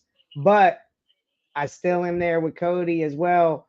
I still have my groin injury from football And like I'll pull that shit just walking sometimes. I don't even know what happens. Like something is wrong in there. And Yeah. he could be masking it, right? Because he don't want to lose that job or lose that shine there. He just got there. So that does play a role. If that injury wasn't there or lingering or whatever it was, 100% favor him over Mostert. Another problem wrong with Mostert is he's getting high ownership. I think that'll be tweaked down some when people start grabbing a hold of the receivers in those games. But Yeah. That's interesting. He's actually higher ownership. I wouldn't actually thought that. I know that yeah, people like that game, but I didn't they know like they were that actually game. feeling Mostert too in that game. I thought most of they were feeling Tua and Waddle, your receiving side, than you would for Mostert. So that's interesting. Yeah, I mean, he's coming in 8% higher owned than Miles Sanders. I'll put it that way. I mean, he's coming in at a hefty Okay. chunk. He's probably like number Yeah. 7 on the list for Okay. ownership right now. But like I said, I think these numbers change tomorrow. I don't think they change drastically. But if you're talking about an afternoon only lineup, I think he's your option of getting different from getting off of those Miami receivers and those Chargers receivers, Yeah. hoping the game is a run driven game. I agree. And then stack a different game and take home that money. Phil, you feeling any Saints players tomorrow at all? I'm biased. I'm gonna be biased. I have a Texans one loaded, so I'm biased. I love Juwan Johnson. I love Michael Thomas. I love Chris Olave. Like I literally love the entire team tomorrow. Like I said, I think the game has potential. Right? There's Hopkins is on the other side. Is Derrick Henry still on Tennessee? yeah.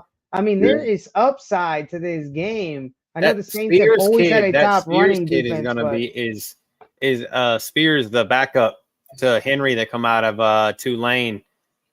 okay. See, Saints have a stout run defense. They always do. They do have a But good. like Henry is just different, right? Like I don't care how good your defense is, he's gonna play good. I mean, it's just what it is. There's certain players, doesn't matter how good you are, they're just gonna play good because they're just better. But I think that game has sneaky boom potential. I think I'm gonna sneak a lineup in somewhere, maybe a cheaper single entry or, maybe even the Millie Maker, dude, because I don't think anybody's focusing that game in the Millie Maker. See if I can win $1 million stacking my favorite team with Mike Thomas, Olave, running it back with, Hopkins, maybe. Who knows? Mike Thomas and Hopkins have a showdown in that game on who's the better receiver. I think me and Cody had some conversations in the past about who was better, Mike Thomas or Hopkins, because Hopkins came from the Texans and that was his team. But, I think at one point I had to agree with him that Hopkins was probably the best receiver in the NFL at one point. He might have been matched now, but that's also because Mike Thomas started acting like a little bitch. Not playing, fighting his own teammates, getting kicked out of That's what I games, was gonna like man, say. just like he's Lost a acting couple like a little seasons. bitch. So you want to Definitely lost act a couple like that, seasons. you're destroying the team. But if you're ready and you're starting, like this is the first, I think this is the first time that he's actually starting again. Like I don't remember the last time I watched Mike Thomas hop on the field.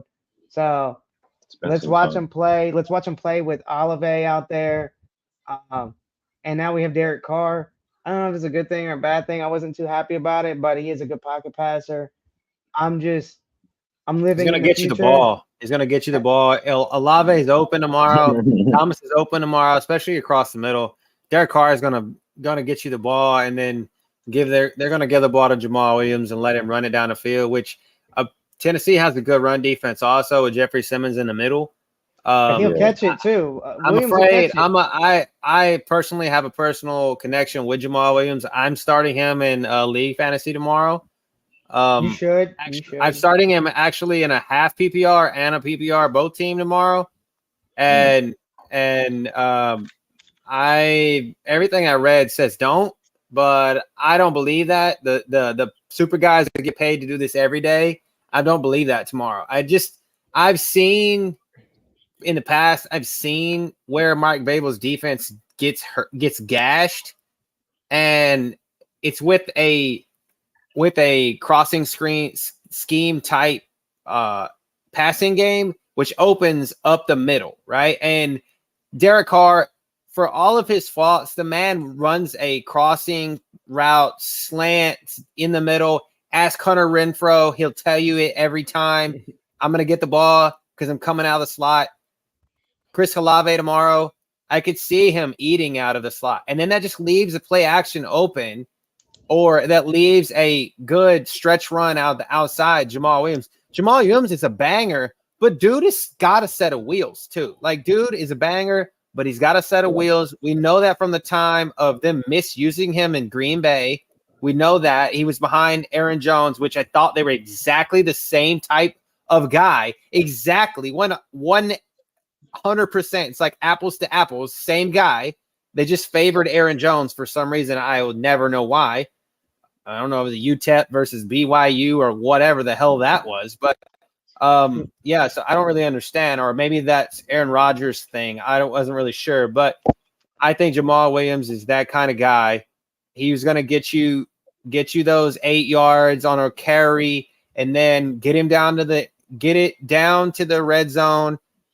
If you can't get it in with him, that's where I gotta pause you. It might not Johnson. even be that. You got to worry with the Saints with Taysom Hill. Don't forget, my man is still there, and he will hawk them touchdowns from every running back there is. There's that Mitchell, that rookie Mitchell too.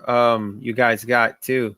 You just got to be worried about Taysom Hill, man. That's our bread and butter right there, man. He is coming in on goal line rushes as quarterback, and he just takes it.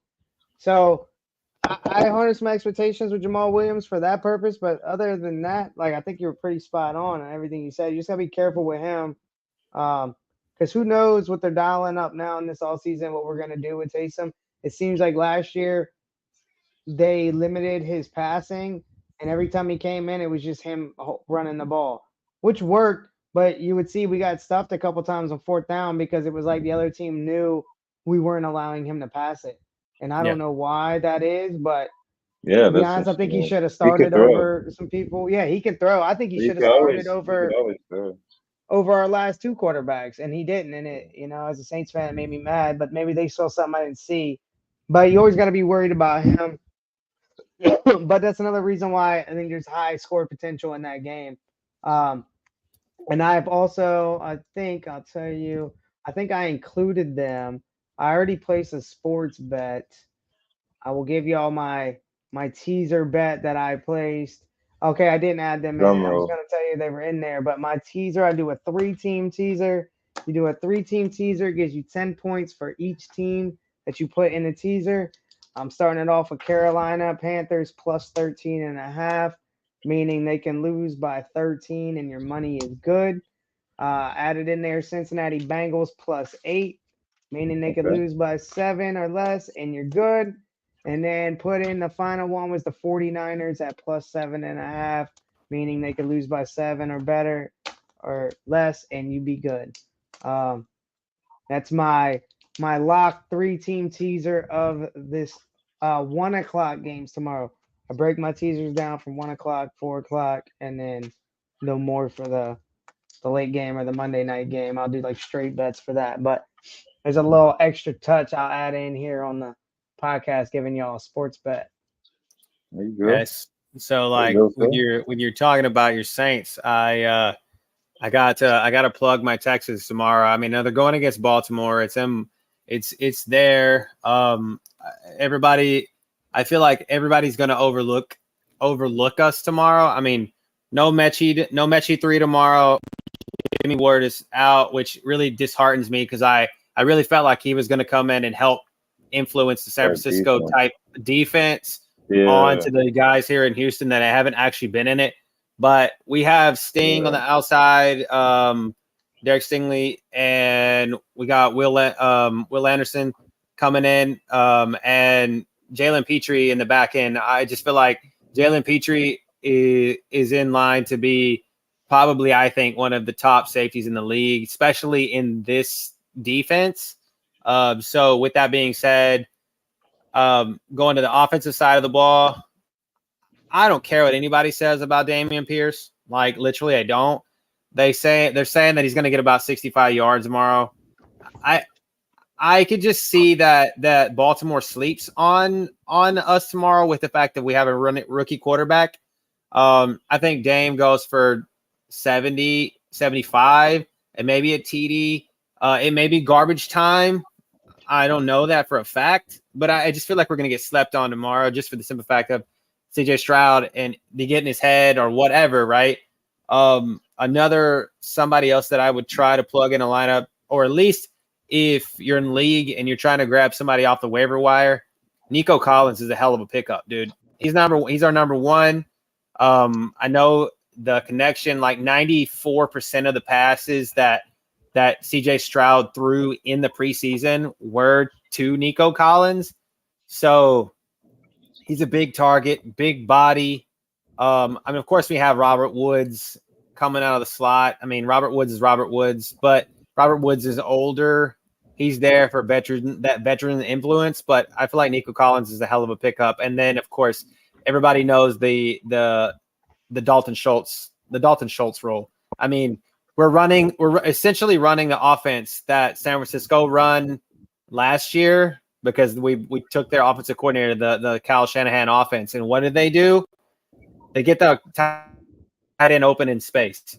And Dalton Schultz, what does he do? He gets open in space. And what does he do? He scores touchdowns. So I think it's if you can get one of those guys in your lineup, if you have a Mark Andrews or Travis Kelce and they're out tomorrow and you have a Dalton Schultz, you got to put him in your lineup. And if a low end running back too, I think Dame is going to come in as a running back to a high end after the fact. And then a Nico Collins for a flex or just a waiver wire pickup to see how it goes going forward. But yeah, I mean, I just feel like those are guys who are going to get overlooked just for the simple fact that we've been so bad. But it's an offense that's made to be steady, and you're going to see that uptick every week going forward. So, but tomorrow, if you're in a pinch and you need to get a tight end, and I'm crushing Dalton Schultz. I am. I can agree with that. I know how he was in Dallas, and it's essentially. I mean, I essentially think CJ Stroud is Dak Prescott. I mean, their game is pretty much the same. I don't see, he may not have the arm talent that Dak does at this point, but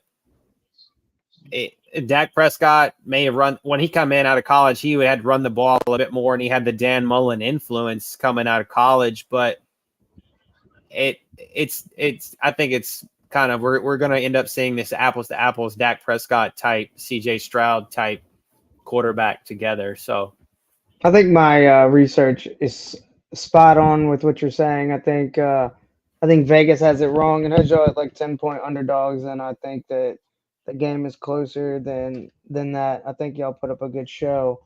I do think it's going to be slow paced though. It's not anything I would touch in daily fantasy, but for that purpose, I'm not touching Lamar Jackson or anybody on the Ravens neither. I know some people are, but I agree with that. I think there's some good targets there on Houston. I think that y'all do better than you're projected. That's for sure.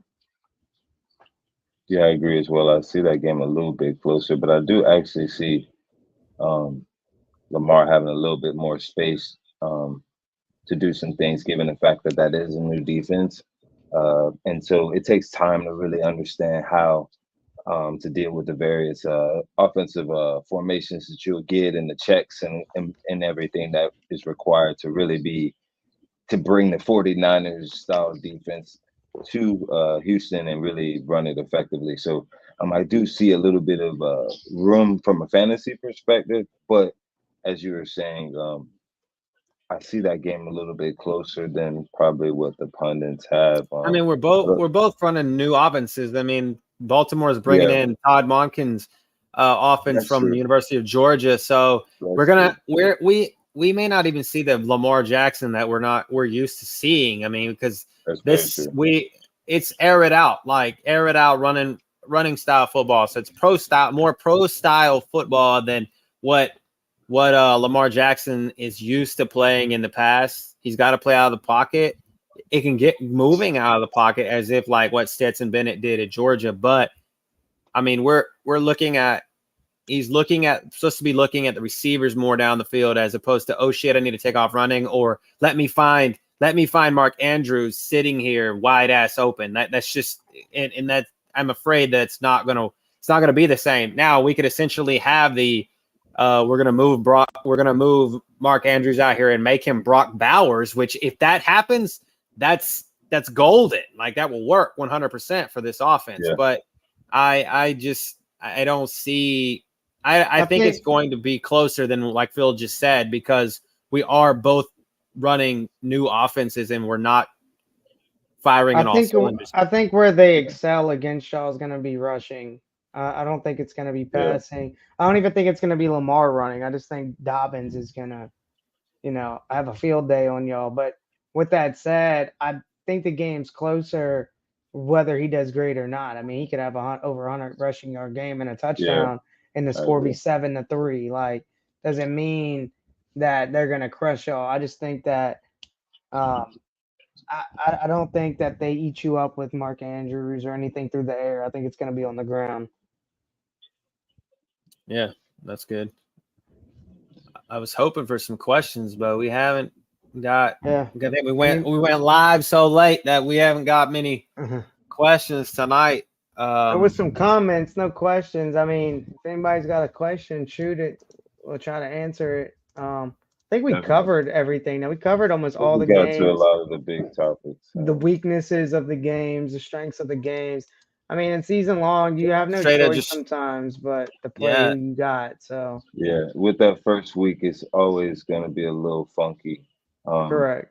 But I would just recommend to anyone listening, you got to trust your eyes too sometimes. So, watch those games, look for those various, gameplay flow, or look for, hey, this quarterback seems to be targeting this tight end, or, really that's how you're going to win these season long leagues. It's that working that waiver wire, really looking closely at each individual matchup and determining, hey, does my guy have the opportunity to really kind of boom that week? Because sometimes you got to really shuffle your lineup in order to get the right guys in the right places with the right matchups. It's almost like playing basketball a lot of times, even football sometimes is like a matchup sport, and so that's what it is really with fantasy is your guys matchup a favorable one enough that's going to produce enough points for you to win your game.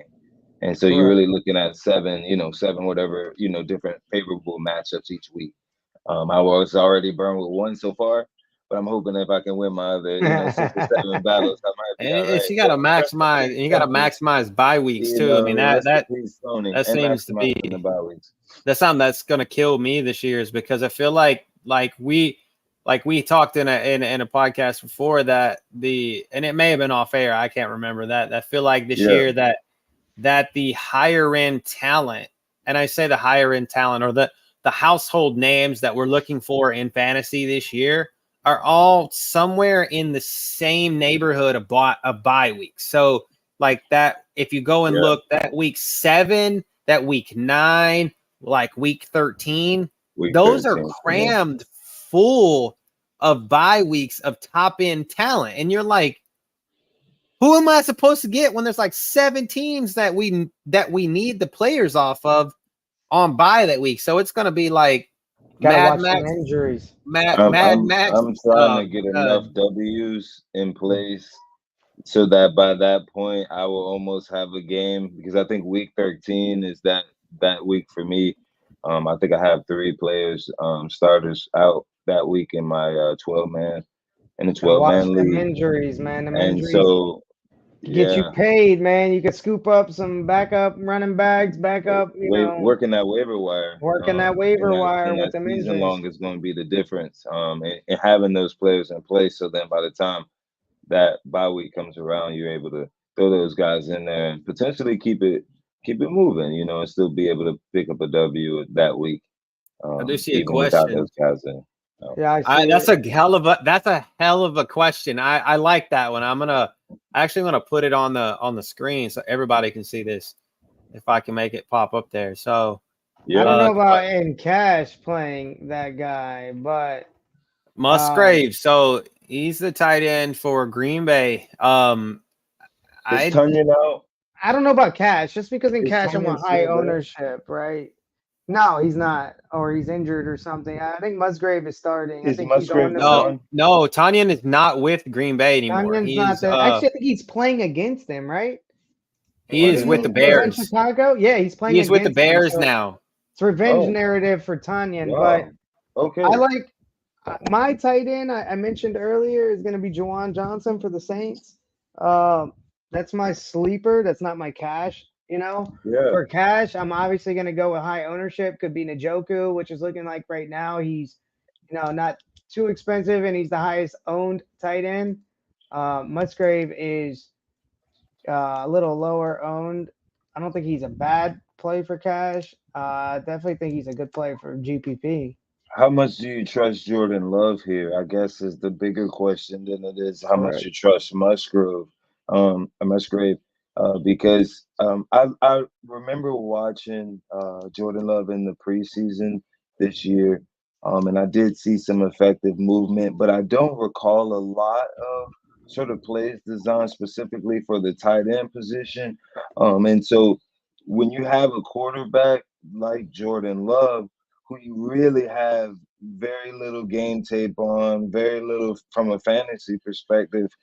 I guess you can go with the whole adage that the tight end is the quarterback's best friend, but I'm not necessarily sure in this case We've not that seen that in Jordan Love is LaFleur's offense showcased that. anyway. And We've not seen that in LaFleur's offense in the past. even when you So much have unsure Robert shit on this Tonyan, slate. Robert Tunyon, I think is a really athletic tight end, and yet And they didn't do it felt shit. like there were many games where he would disappear. And Didn't do so shit. I just don't know if they're necessarily scheming up tight ends enough to be truly successful. But as Phil has always talked about, I can tell you a chalk tight end tomorrow is probably Kyle Pitts. Who? Kyle Pitts is probably his chalk. With Kyle Atlanta. Pitts. Kyle Pitts is probably a chalk. He's not. He's not Low high owned? The highest owned Why? coming in right now is Njoku. I don't know why, but Why are they I having think Well, again, Brad that goes is to spot Njoku on. tears up the Bengals' ass. Yeah, I think Brad is Okay. spot Okay. on with even back then Robert Tunyon didn't do shit for them. Like Yes, I've never yeah. seen big games out of Green Bay from the tight end, but that could be an Aaron Rodgers thing. Yeah. And he's not there no more. Yeah. So who knows? agree. And you were spot on with the newer quarterbacks like in tight ends because they're bigger targets, they're easier to hit. You don't overthrow them, you could throw the ball high, they don't run deep routes, you don't have to worry about missing them. All those reasons, tight ends, it could be a good thing. That's why I like him a little bit better for GPP because you're taking risk in GPP, whereas in cash you're not. Cash you're supposed to be playing high floors with a high ceiling, right? I would say Musgrave has a 0 floor right now, right? He's new. We don't know what his floor is.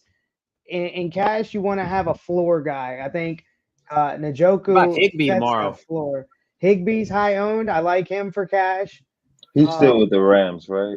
Yes. Yeah, he's still with the Rams. yes, He's in that yes. game that we were Yeah, I talking like about. that. I like Yeah. that Getting matchup with sneaky in. Seattle. Evan Ingram, another one that's high owned and a I damn like that good play. matchup against the Colts. Those are much better for cash because they're gonna be high owned, right? So if they shit the bed, everybody's got them. Like it doesn't matter. What about Darren Whereas- Waller? What's the projection on ownership on Darren Waller tomorrow with the Q Is with he the Q even tag? playing? Yeah, I was gonna say I don't even know if he's playing, but I mean, he's gonna be wide receiver 1, tight end 1 tomorrow if he plays. He's gonna be Danny Dimes' lifeline tomorrow if he he's plays. not even But showing up on the list. Dog. I don't know shit He's not about hurt, him. is he? I don't he's think he's not got be he just popped up as as with a Q tag on him. I'm looking at it right He's not now. even I saw on it the earlier. list right now. So I didn't know he was hurt. I didn't realize he was hurt. yeah, I don't know. And because of that Q tag, he's gonna be low owned even if he plays. Jimmy G does suck. I said it earlier. He cost me $50,000. No, this is he plays for the Giants now. He's with Giants now. He's on the Giants with Danny Dimes. That's probably why he's not showing up, because don't the Giants, they don't play the main slate. Oh yeah, they are nighttime game, right? prime time Sunday night football tomorrow against the Dallas Cowboys. Cowboys. Yeah. There you go. That's why. That's why Waller's not. I forgot about it. I forgot about that. But I want to be Sunday safe. nights by themselves, right? Or no? Yes. Is it the Yes. Sunday night is its own. Okay. You Sunday night, compare Monday night, Thursday night. You compare Sunday night with Monday night if you want, and do a 2-game slate. Tournaments aren't that great, but you could do something like that on daily fantasy. Yeah. But for cash purposes, you want high floor, high ownership on every play you do. If Musgrave just doesn't have a high floor, he doesn't have any floor because he's new. And for every other reason we mentioned, I probably avoid him in cash, but I definitely play him in tournament if you got enough lineups going around. I wouldn't put him in single entry neither. Yeah, I mean I like the thought. Top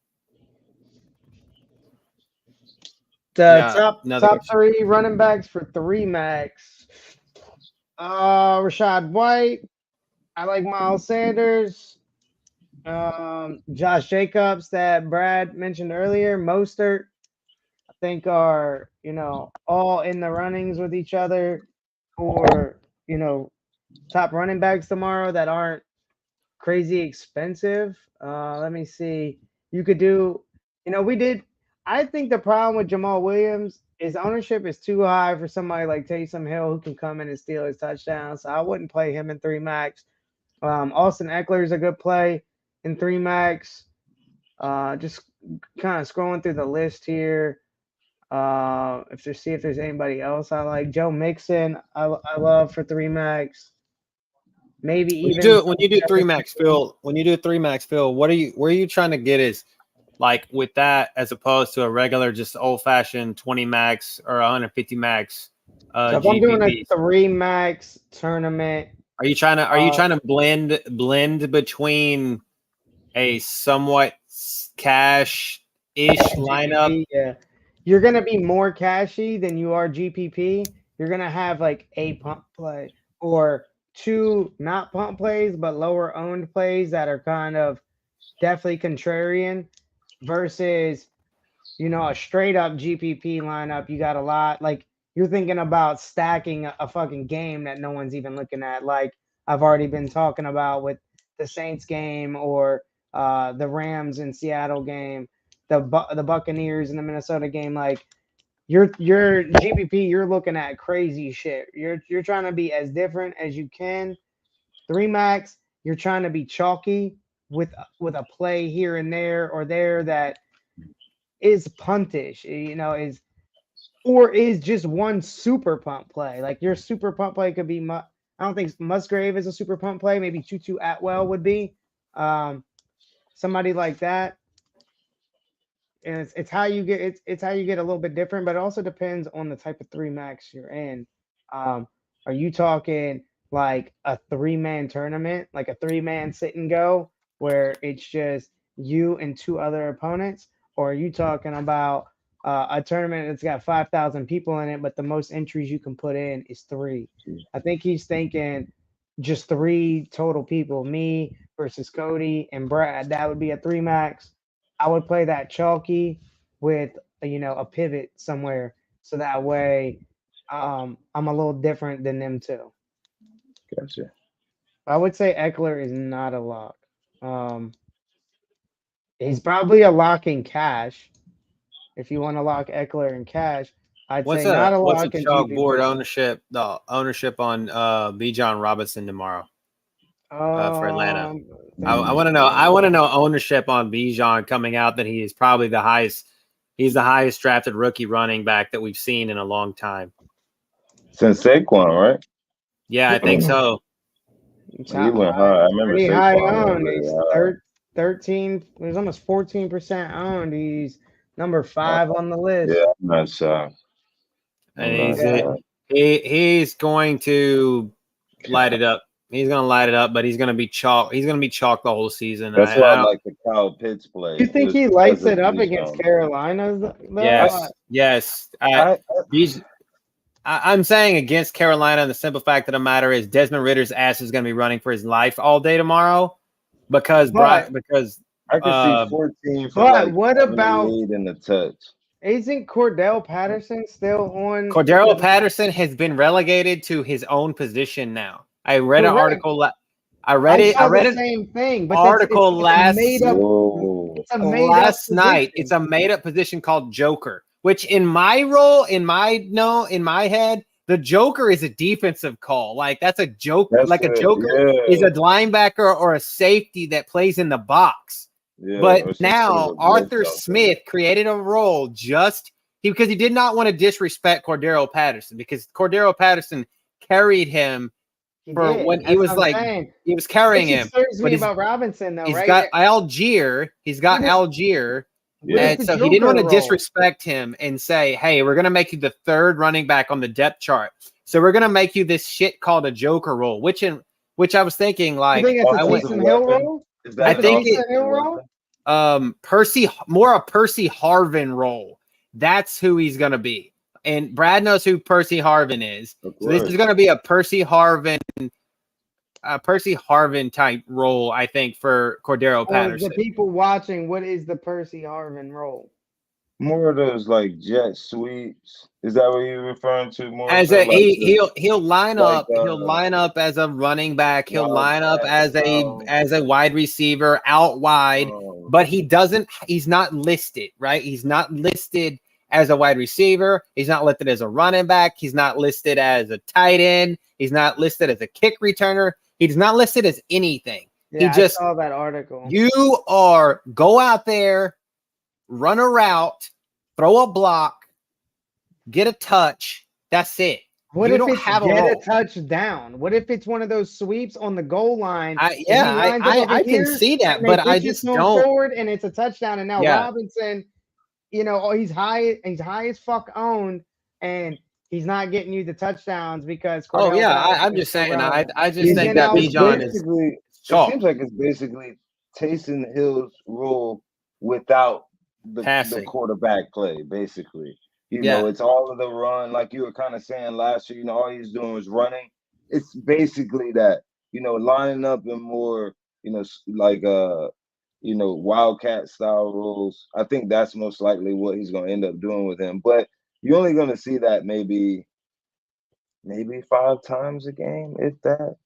Maybe I think he's too good for this Joker role. Quarterbacks honest. I mean, keep the defense honest. I agree. I don't like it. And if they have him in this bullshit role, like you said, it sounds like it's wasted, right? And I don't think any team wants that to be wasted. They trade that. They showcase it and they trade it. And I think, you might be on to something where he doesn't do much in this game, but you give us a showdown, a Sunday night football, a Thursday night football, Monday night football. I'll put all my eggs on Cordell Patterson. Oh, especially a Thursday night. A Thursday night for sure.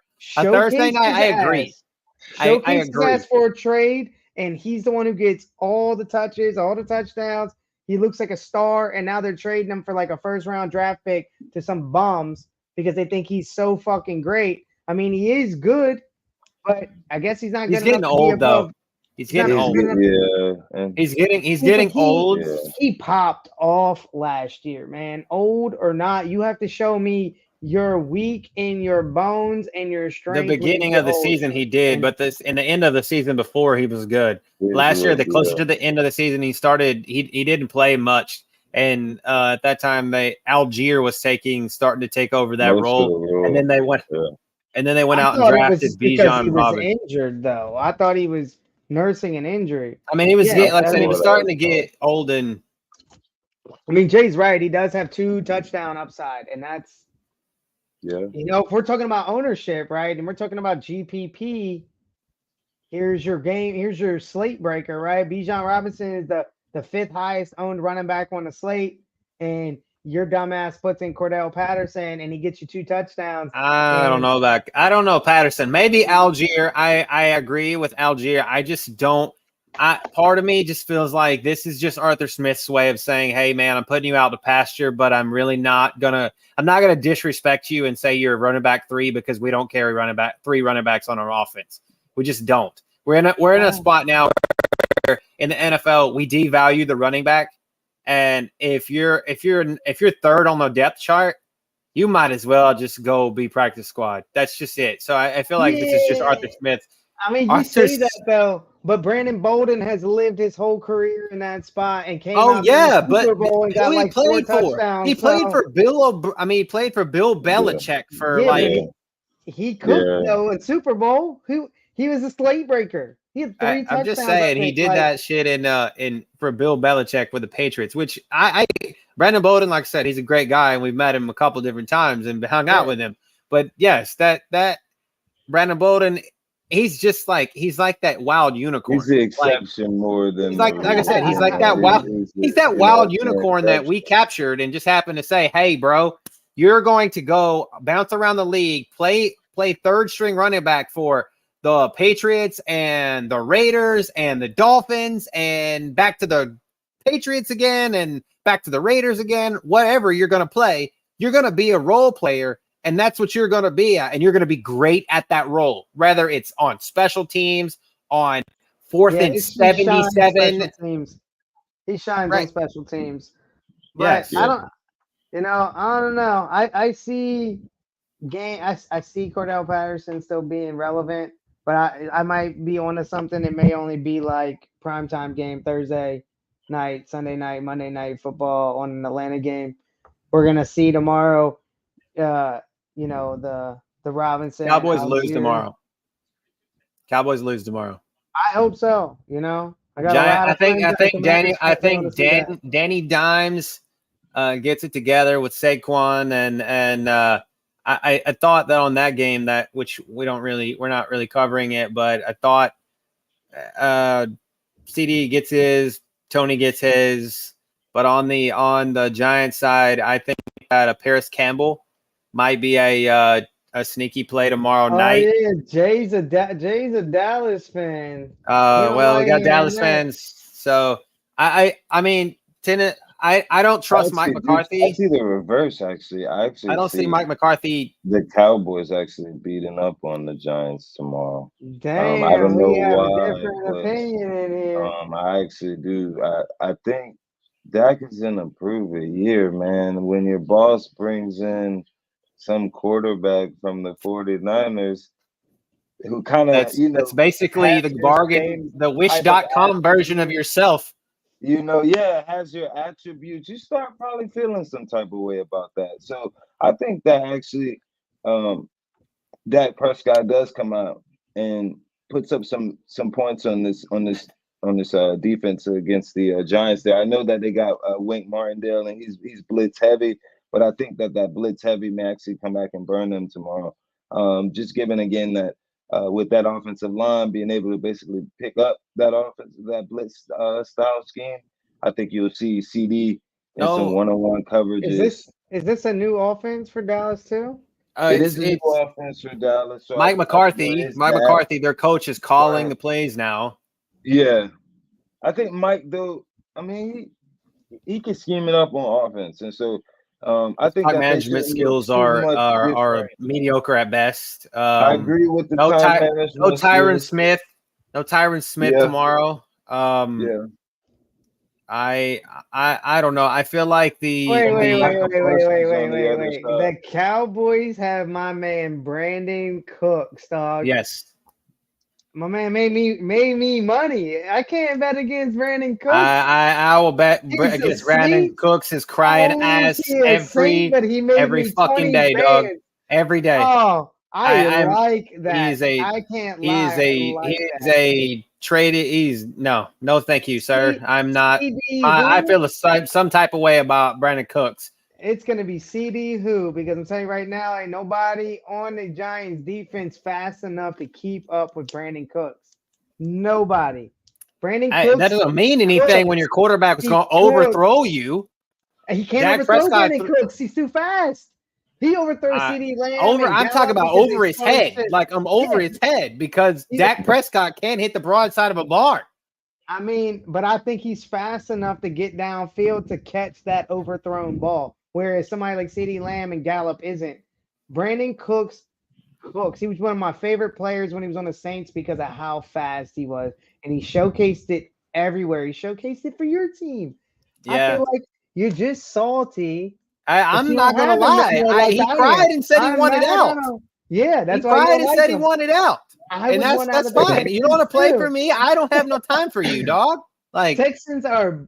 I would want out of there too if I'm Brandon Cooks and I'm cooking every corner in the NFL. Hey, bro, that's the fact. team. The problem is our quarterback, like I said at the beginning, I hope all the bad things in the world happen to you and only you. Yes, you're Mr. Captain Rub and Tug. Yes, let's get it. Let's get it out of here. Right, get out of here with that. Imagine what he could have done in like Kansas City, man. Just seeing him on Dallas hurts because I hate Dallas. I hope they never make playoffs. So long as all my friends want to remain Dallas Cowboy fans. And with that said, I don't got anything else to say. The Dallas game will be a nighttime game, so I don't really have any plays or anything picked out for that game, but I'll tell you right now, I will be all over Brandon Cooks in that game just because my man cooks and he feeds my pocket. Thoughts on, just last minute thoughts. Who's going to win Monday night? Since we're not going to do a podcast for Monday night, the Jets and the Bills. Jets with Aaron Rodgers against Josh Allen against the Bills. Yes. Damn, prime I was time. Say Jets until you said the Bills. Where is that at Jets or at the Bills? This is going to be beef in that city. Beef. It is New York and in the Meadowlands. Meadowlands. I played Halo MLG tournament in the Meadowlands. A stadium was right there. Damn. That's going to be tough. You know what? I'm going to go with the Bills, and I'm going to go with the Bills because I think Aaron Rodgers is absolute trash week 1 of every NFL season, and then he gets his shit together by like week 4 and 5. He doesn't play too bad weeks 2 and 3, but he's still mediocre. And then 4 and 5, 6 when the playoffs. Right now it's Buffalo -2.5. He pops off. So given the fact that he is dog shit week 1, I'm going with the Bills, and I will take that with ease. I'm gonna go with the Bills also here. I think with the Bills, the last couple of years, haven't played in a lot of big games.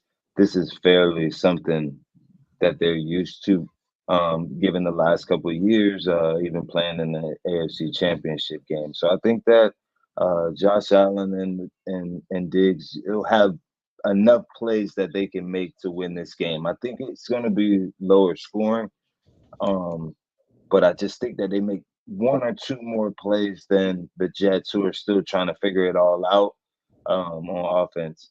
And with their scheme and who they are, their identity overall. And just like Phil said, Rodgers kind of always starts slow. Even in his MVP years, he starts slow, and then he just becomes unstoppable. And I can see the same thing happening for him this year. I see them as a playoff team, the Jets. I just don't think it's week 1 that they kind of start that we get that feeling from them.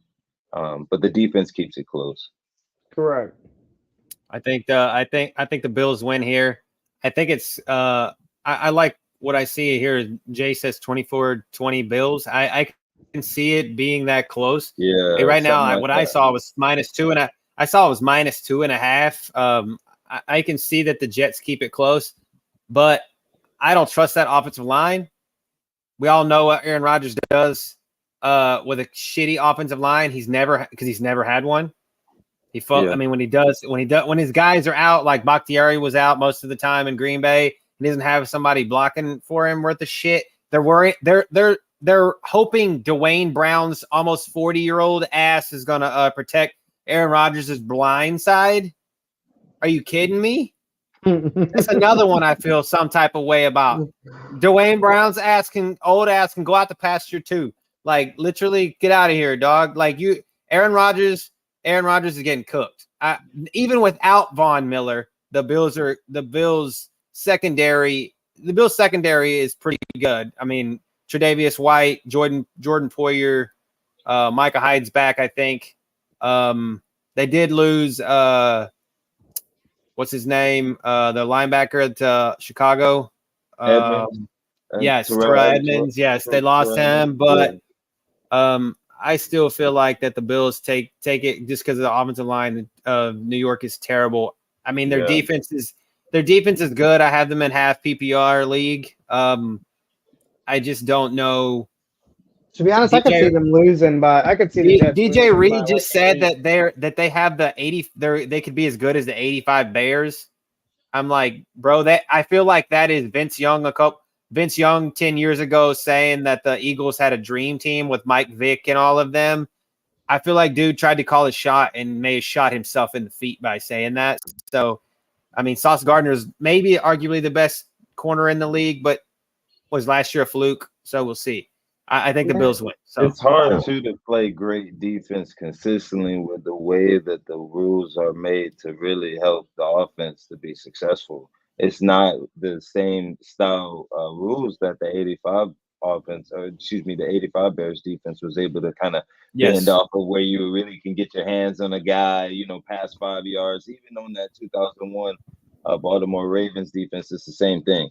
And so, I mean, it's just a lot harder for great defenses to be successful against great offenses. They don't exist. It's just really, really difficult. We've even saw that with the Eagles last in the Super Bowl. You got all of those sacks throughout the season. I think you broke the record, but then we're barely able to get to Pat Mahomes. And so again, it's just it's and they let a defensive call win that ball game. So yes, and so I mean, I just think that that kind of plays into it as well. And so I do again believe that Jets defense will be good, but I just don't know if it's enough to cover up. In the battle of the Cook brothers, I think James Cook comes out on top over Dalvin Cook. So yeah, I think so. Yeah. Well, everybody, we appreciate you guys coming out and sitting with us, especially through the technical difficulties we had. Sorry, everybody. And I know this late, getting ready for tomorrow. Gave you a 2-hour, 15-minute podcast. So get up and do your lineups tomorrow.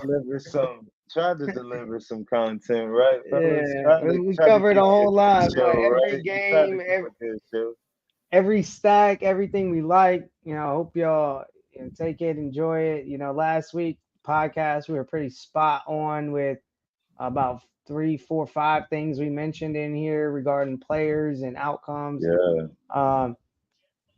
Take that with what you will. This week, I'm calling it now, is just gonna be like a lesson learned week. You gotta fill it out, watch what happens. Use a little bit that you get from this week and apply it next week, and then even then consider it a feeler. And then by week 3, you should be spot on with what's going on.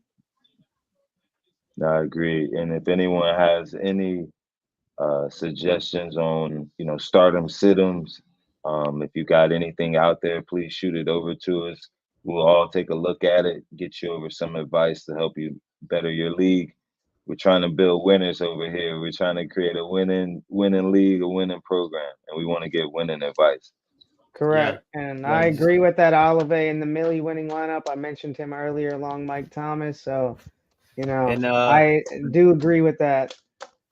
Yeah, like, share, subscribe, tell all your friends, tell all your people at co-workers, tell all your girlfriends, your girlfriends' boyfriends, baby mamas, all the drama. Give everybody everything, and just come out with us questions. Like literally, no question is a dumb question. I mean, I mean, most of us, the ones of us that do know us, you text us, call us, hit us up on Facebook. Wherever. Join the group. I'll answer questions inside the group. If you're in the Facebook group, help you out. Working on TikTok, and if there's other places that you want to see us, let us know, and we'll try to get there. So we appreciate it, and we'll hear it. We'll hit y'all up later. All right.